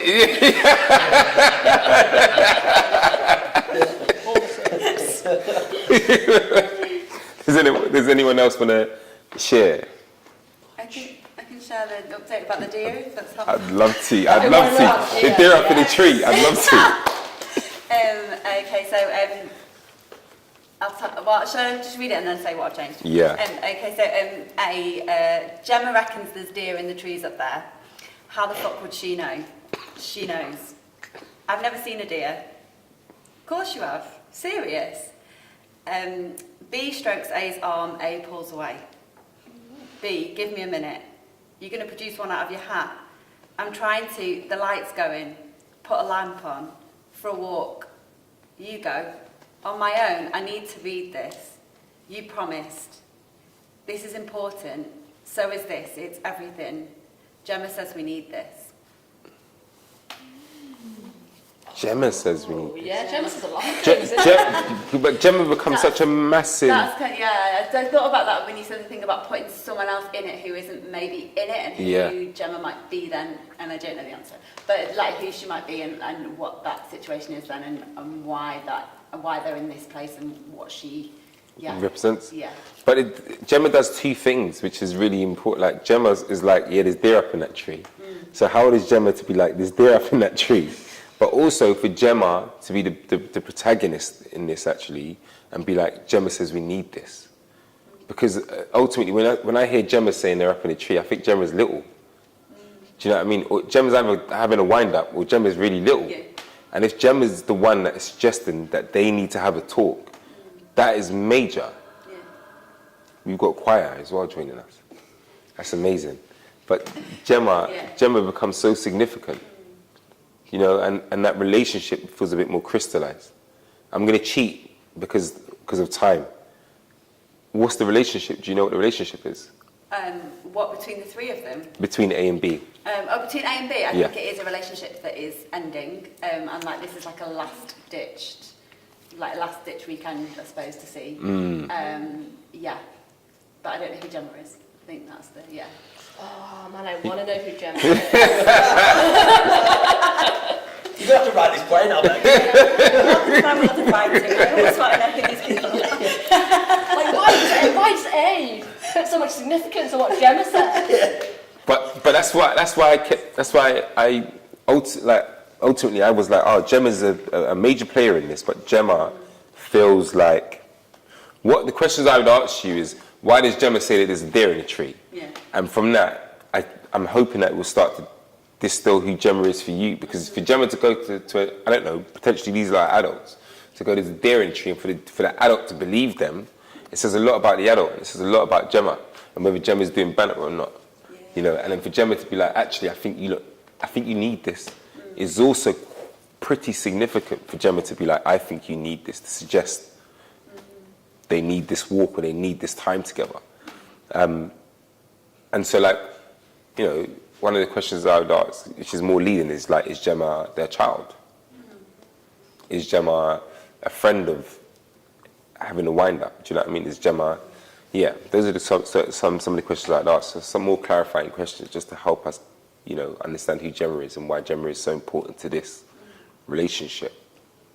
Or maybe Gemma is the reason why this relationship's not going in the right direction. I don't know. But really good. Really good. Any other thoughts, observations? That stage direction in the middle of like reaching out and someone pulling away. Pulling that's away. Just like, oh. That changes the scene suddenly, doesn't it? Yeah, I don't normally use stage directions either, so I thought that was quite an interesting thing to play with, because I don't ever put stage directions in anything I write normally, so it's quite like but it's quite nice that when you do, suddenly you go, oh, actually, yeah, it's quite fun. It got the response that you wanted. Yeah, and I mean, some people overwrite stage directions. You know, you'll read it, August Wilson, and you're like, flipping out, my man's just wrote a whole page of stage direction. But it is almost poetry that he's trying to write, and he's trying to articulate something really specific. Do you know what I mean? And some people don't. You know, you'll pick up a I don't know, a Rinze play, a Rinze Kenny, and it's just a monologue, and there isn't any stage direction in it. He's like, you do what you want to do. Sometimes it's a director's dream, and sometimes it's our nightmare, because we're like, what the fuck do you want us to do with this? You know. But something as simple, as specific as that tells me what I need to know in a beat, you know, a small beat, which is great. Cool. So I've got one more task for you to do. I am very conscious of time. I know that we've only got about 20 minutes or so. So I'd love for us to just write a synopsis of this story that you've currently got here. The idea that you've got here.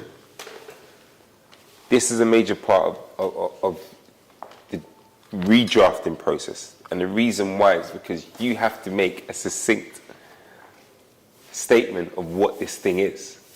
Yeah? You've got 10 lines maximum. I'm going to give you 5 minutes. 5 minutes to write a synopsis. 10 lines? 10 lines. Some of you have smaller lines than others, so you can cheat a little bit. When you say lines, like 10 sentences or not that? I'm not as prescriptive, because some people have got like A4 books, and some people have like A5. So I'm gonna say just 10 lines for whatever, you know. For those that have got A4, it might be smaller. It might be like you might write it in font size 14, and then it works out. But roughly 10 lines synopsis on this story. What's this story about? You've got 5 minutes. Starting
Wonderful. So you've written your 10 lines, whether it be A4 or whether it be A5 or even smaller on Post-it notes for some of you that have cheated. It's cool. It's all right. Who wants to share some of their 10 lines with us? It's going to be, guys, it's going to be word vomit.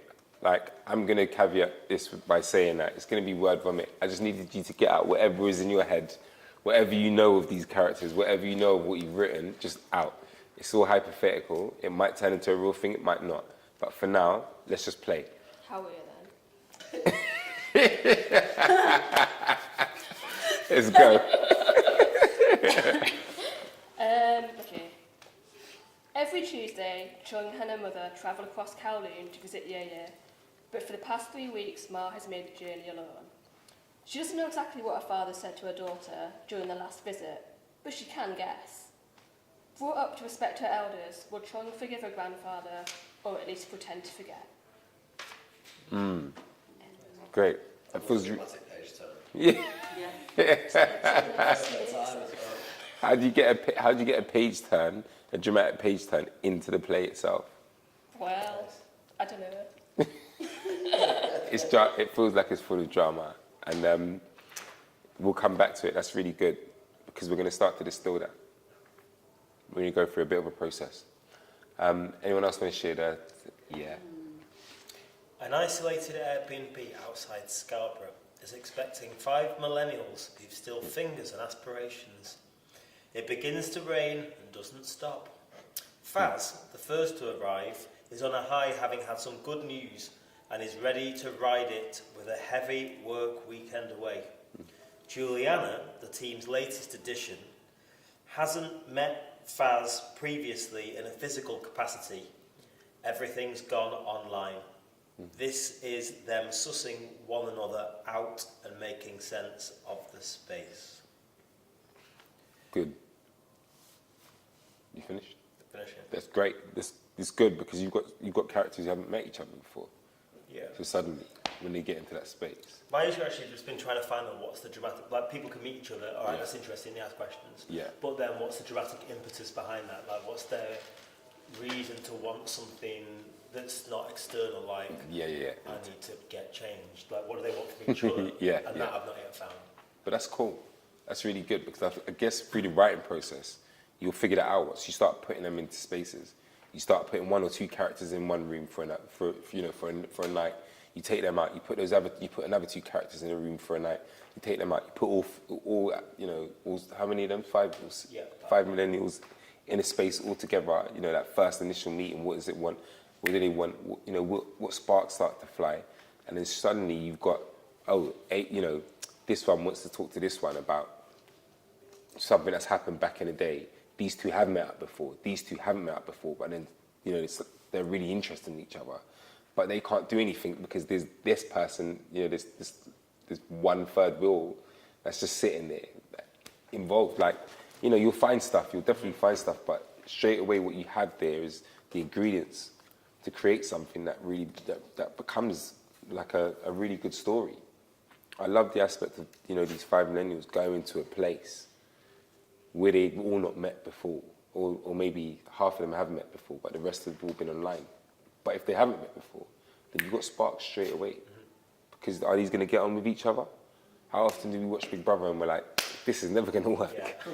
Do you know what I mean? How often do we watch Love Island and we're like, this ain't going to work. This ain't going to work. Someone's going to do something stupid because they're human, Yeah, man. Anyone else want to share? That's wrapped. It's raining and it doesn't stop. It's raining, so- exactly. And you've given us all of those elements of it. A space away from where they are. I think I'll throw mine in. I don't know why it started with "This is a story," but it's like that prompt. This is a story about a man.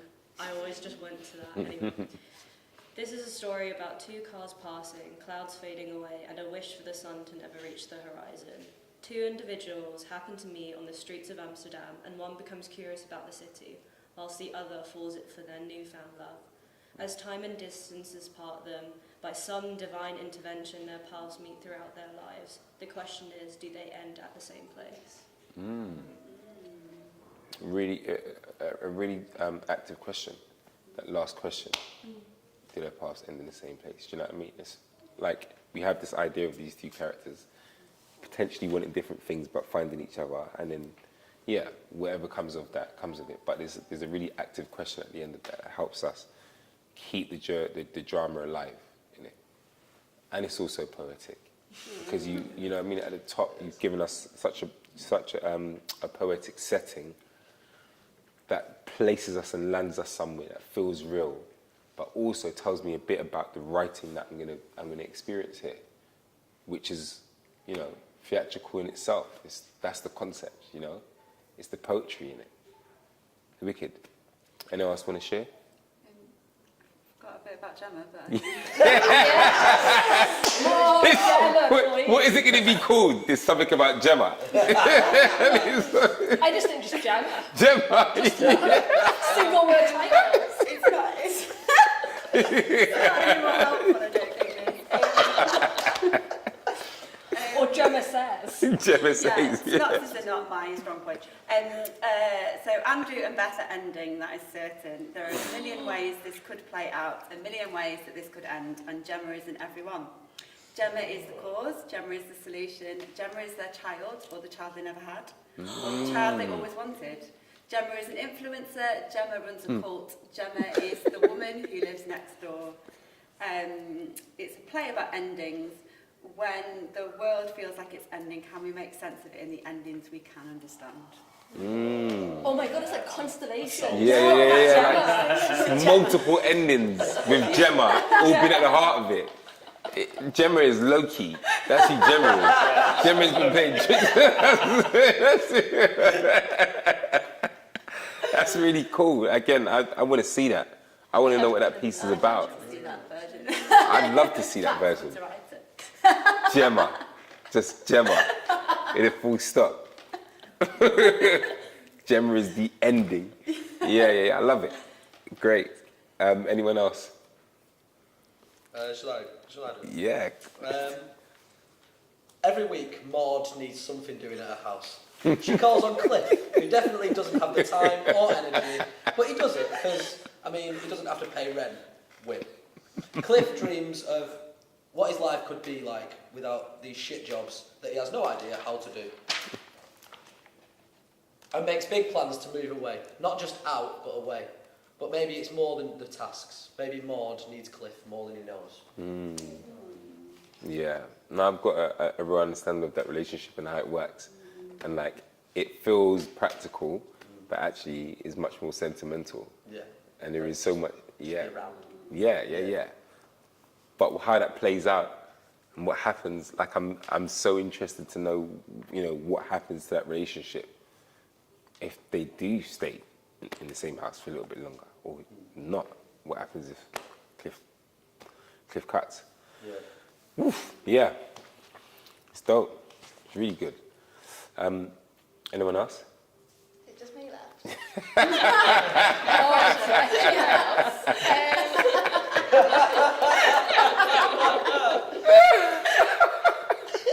I can do, yeah. If you want, I mean... Yeah, 2008, days after the financial crash, a 5-minute walk from Wall Street.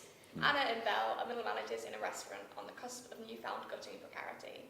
But with the bubble bursting, both have to navigate snakes and ladders of capitalism under strain. Do you see how you found such clarity? Just time. You just spent time with it. Yeah.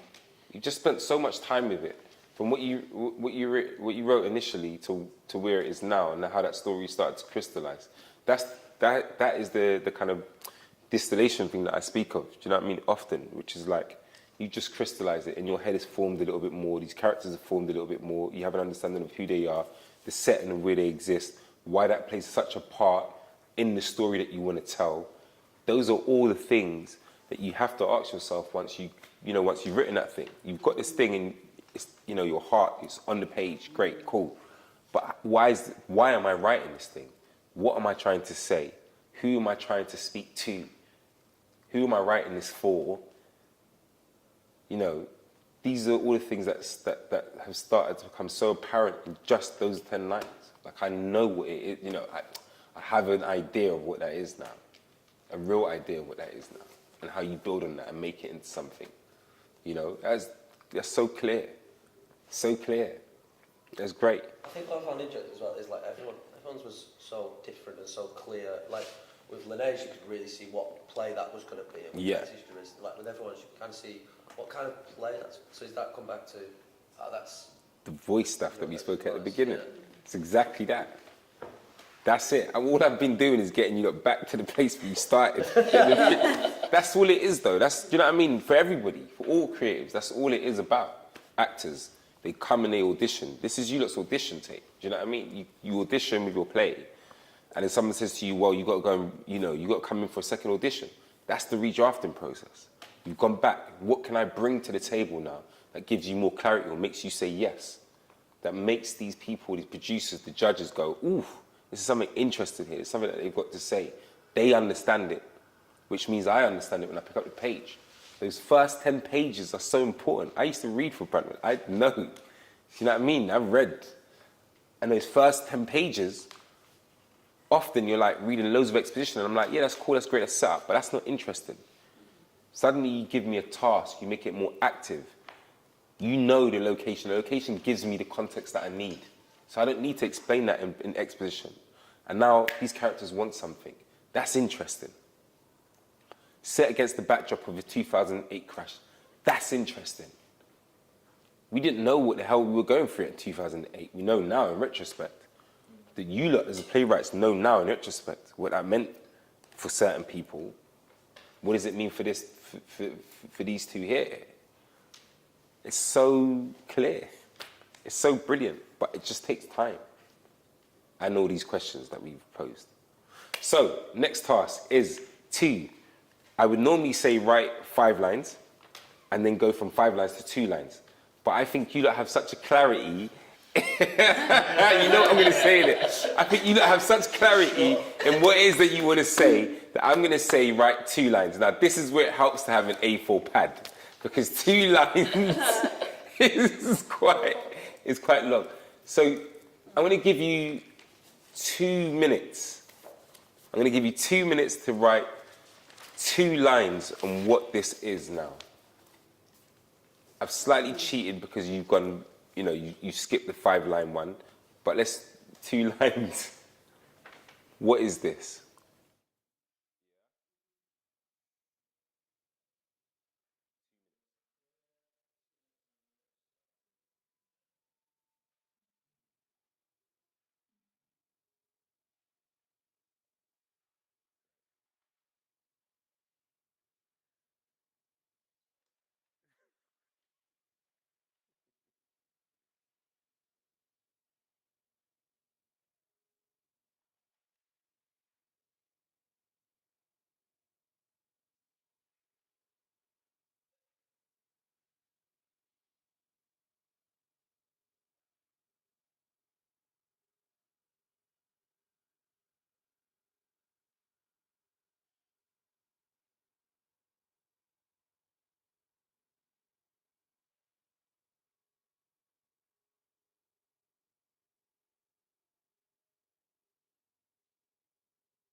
Great.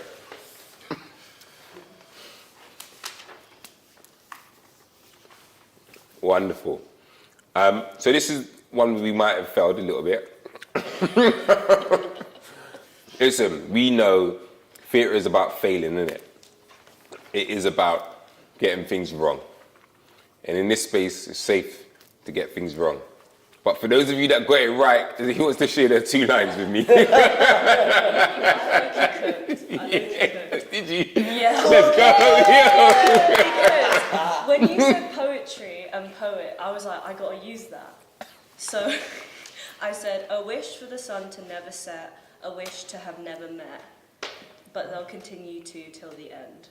Wow. I told you. Wow.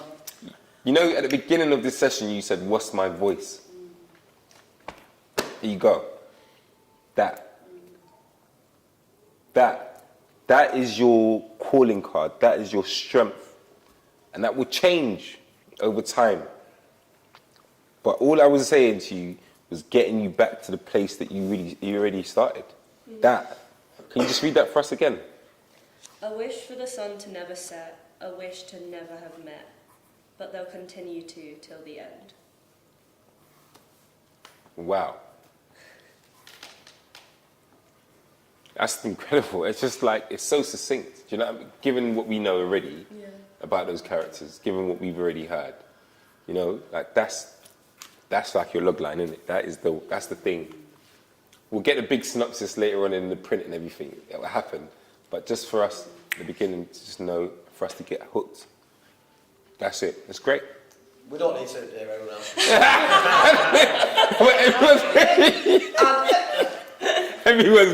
Everyone's got different ideas, which is great, and everyone has different voices. So I'd love to hear anyone else's, including yours, Naomi. It's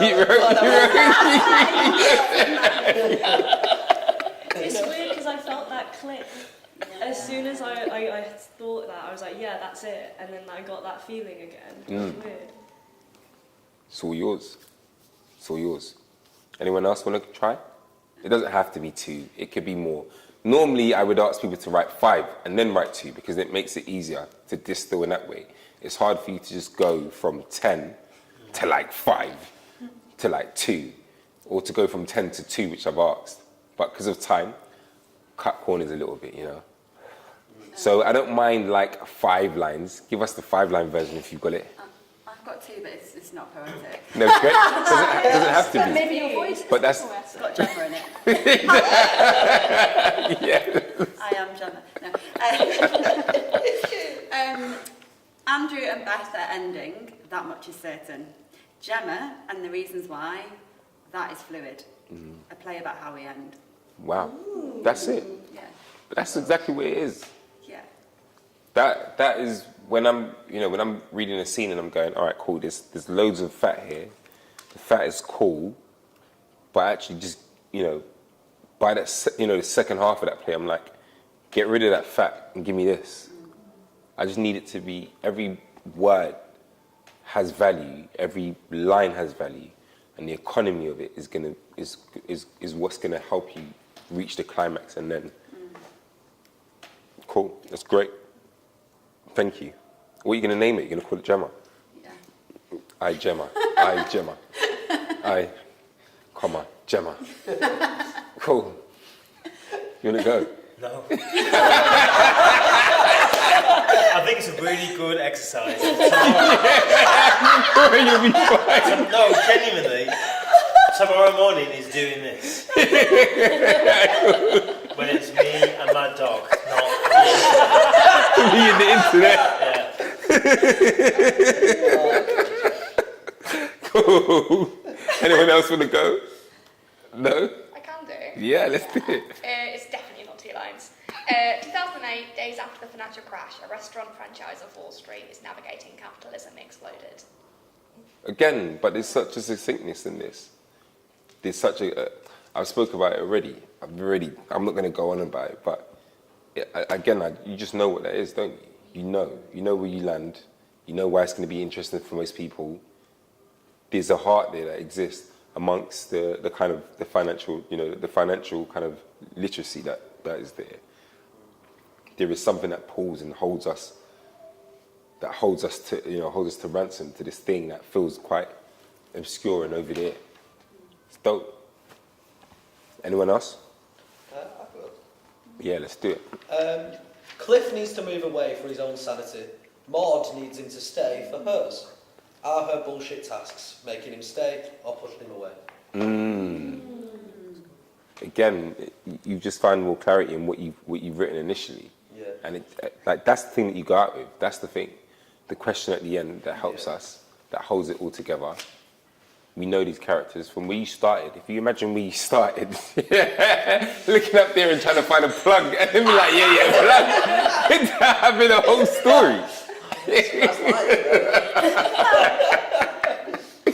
But it's just the movement of your creativity and really investing in it and what that does for you. That little bit of time that you spent with it, knowing those characters a little bit more, knowing their wants, gives you that. And it can be much more sprawling. Like it probably will be. There'll be loads of stuff that they probably talk about that doesn't make it into that blurb. Yeah. But we know what it is from that. Because I really like the idea of like constantly asking questions, especially throughout like the redrafting process and like that. But how do you know what are the right questions to ask and what are the wrong questions to ask? I can be flippant here and say I don't know if there are any wrong questions, only because if we are using this idea of the process of elimination and you can answer those questions, then it just makes everything easier. So you might be like, the wrong question to ask is how old these characters are when it says 32, but there might be something more specific in that. Is that character born in in July? That makes them a Cancer. Does that feed into something else? Does that feed into how they respond and how sensitive they might be? So when the conflict does come, you're like, oh, this feels in character. So I don't think there is any silly questions to ask.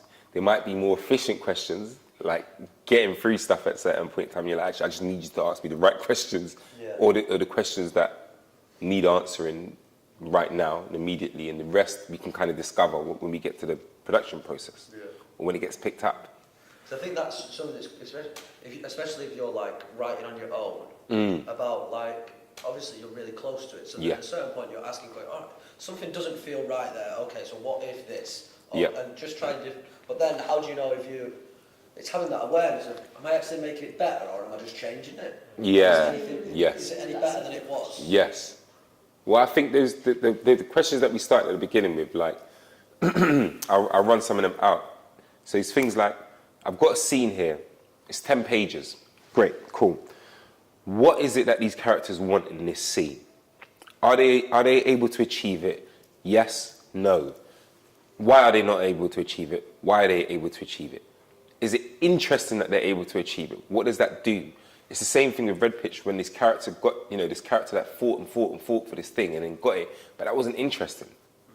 It was interesting in him not getting it because then that helped us a scene later, when they fight. So you got to ask yourself those questions. What do these characters want? Is it interesting? Do they achieve what they want? Don't they achieve what they want? Might they achieve that later on? That's a really simple thing to ask. What is this location doing? I've set it in the bedroom, but why? Why have I set it in the bedroom? There's nothing that tells me or does anything for these characters when they put into this setting. So what does this setting do for me? What does this location do for me? What does the time do for me? How old are these characters, in this setting? Are they in a pub, but they're 14, playing 16, and then one gets moved to by the other? Suddenly, that changes the dynamics of this relationship. There's a guy hitting on a girl who's 14, but she said she was 18. Do you know what I mean? She's in a pub. Who's at fault right now? It makes it muddy. It makes it interesting. Those are the questions that you ask yourself. What if she could have been out in the park with her mate having a drink, but actually, if I just move that location to in the pub, and then C comes into the situation, he turns that world upside down. Just for that moment. It makes it interesting. I've got a bunch of things here as well that I'm going to rattle off because of time. And these things will help you in this redrafting process. You look at your play, you read it, you go, okay, that's a bit of my checklist, that's my checklist. We've spoken about voicing that stuff already, which is more about you lot as writers. Yeah? But here's some of the things that I always think about when we start to get into the practicalities of redrafting. Can there be scenes that are removed completely? if I take this scene out, does my story suffer? You know, does my story suffer if I remove this scene? No, it doesn't, and I didn't need it. But then what information might be in this scene that I can move somewhere else? Yeah? This is recorded, I don't know why I'm writing I feel like an idiot now. I'm never watching myself. What happens if I move scenes? You know, what happens if I move scenes? I'm trying to remember a scene or a point in time where I've moved scenes. There's been many a time. I think Travis Alabanza was writing something and there was just a move, there was a small thing that I was like, Travis, have you tried to move that somewhere else? And Travis moved it somewhere else and was like, oh my God, it opened up. This was, I'm trying to remember exactly specifically what the thing was. Travis will probably know better than I do. It's not coming to me, doesn't matter. But anyway, if I move a scene, does it change? The example I gave you earlier was me, I'm going to tell this writer to move the stakes or to move this reveal earlier. The reveal that he thinks is quite significant, I'm going to ask him to move it earlier because what it will do is make the other reveal more significant. So, this information that his friend has that he's seen his mate's ex-girlfriend and she's got a child, I'm going to move that earlier so we get attached to that character, we feel for what he feels, because we're only getting it from his perspective, until later on when we get it from her perspective, and then it makes us question where we placed our loyalty. It makes us question where we placed our justification, and it means that we're more involved in that place straight away. Because now we've got to ask ourselves questions. Why did we believe, or why did we feel what he felt? Why didn't we investigate or reserve our judgment until we understood why she's moved on and why she had a child? You know, something simple as that, just the movement of scenes. Rewriting character objectives. This is a key thing to look at when you're going through your drafting process. What is this character's objective? I know it's a really basic thing, but is their character objective just to tie up their shoelace? Is it just to get this plug sorted? And does it change? Does it change in the middle of the scene? That makes it interesting again. It's to change a plug, but actually, halfway through the scene, it's actually to get you out of the room. I just need to get you out of the room. Maybe I'm expecting a phone call. Maybe I just want peace and quiet, and you're not giving it to me. Maybe it's more dramatic. Maybe it's because I've got a dead body in here and I can start to smell the whiff of it. Do you know what I mean? It could be anything, but I need to get you out of that room. What is that character's objectives? Can I make them more interesting? Can I amp it up? Or tone it down? The economy of words. I always talk about this because sometimes you get these long marauding kind of dialogue pieces, and sometimes people are having major monologues in the moment of having like active conversations, and that isn't always interesting because you're not really thinking about what the other character has to do in that moment. They've got to listen, but why? Why are they not interjecting? And so, like the synopsis element of like 10 lines, this is what they really want to say. Then we get down to 5 lines, and then we get down to 2 lines. That's interesting. Do you know what I mean? As an exercise, even though it's a synopsis, you do that for your own writing. This character started with 10 lines telling them about, I need to get from this place to this place. Actually, can they do that in 2 lines? Yeah, they can. Yeah, the economy of words. We already spoke a bit about expositional scenes, but I can elaborate on that. Expositional scenes are a necessity, but again, how do we make that exposition more active? This character's telling this character something that the audience need to know. How does this character respond to it? How does the other character respond to it?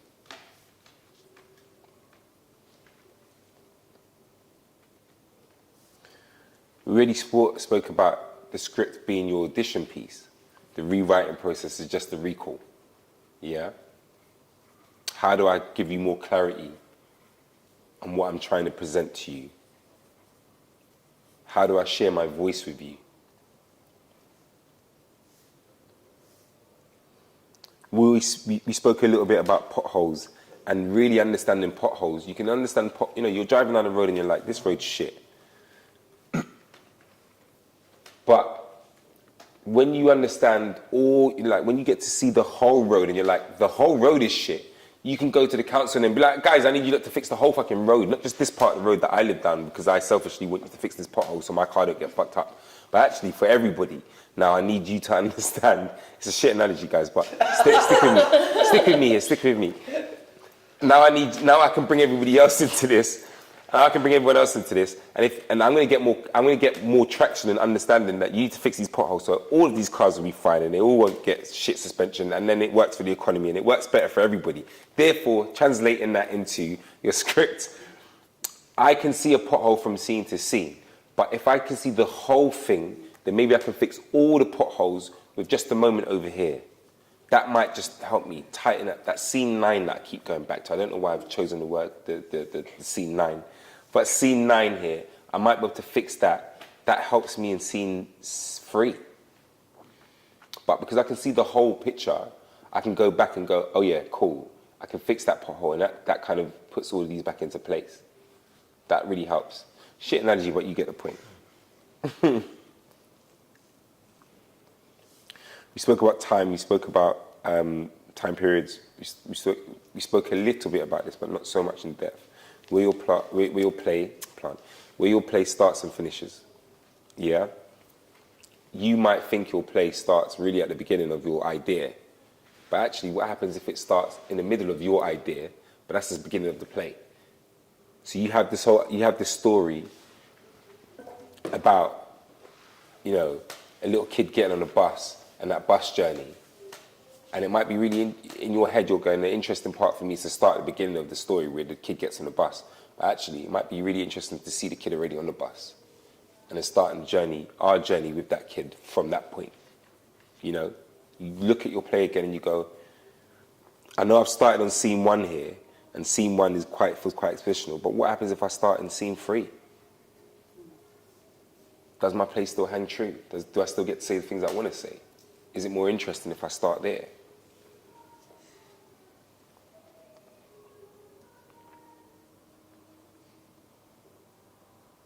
We often end up writing too many characters.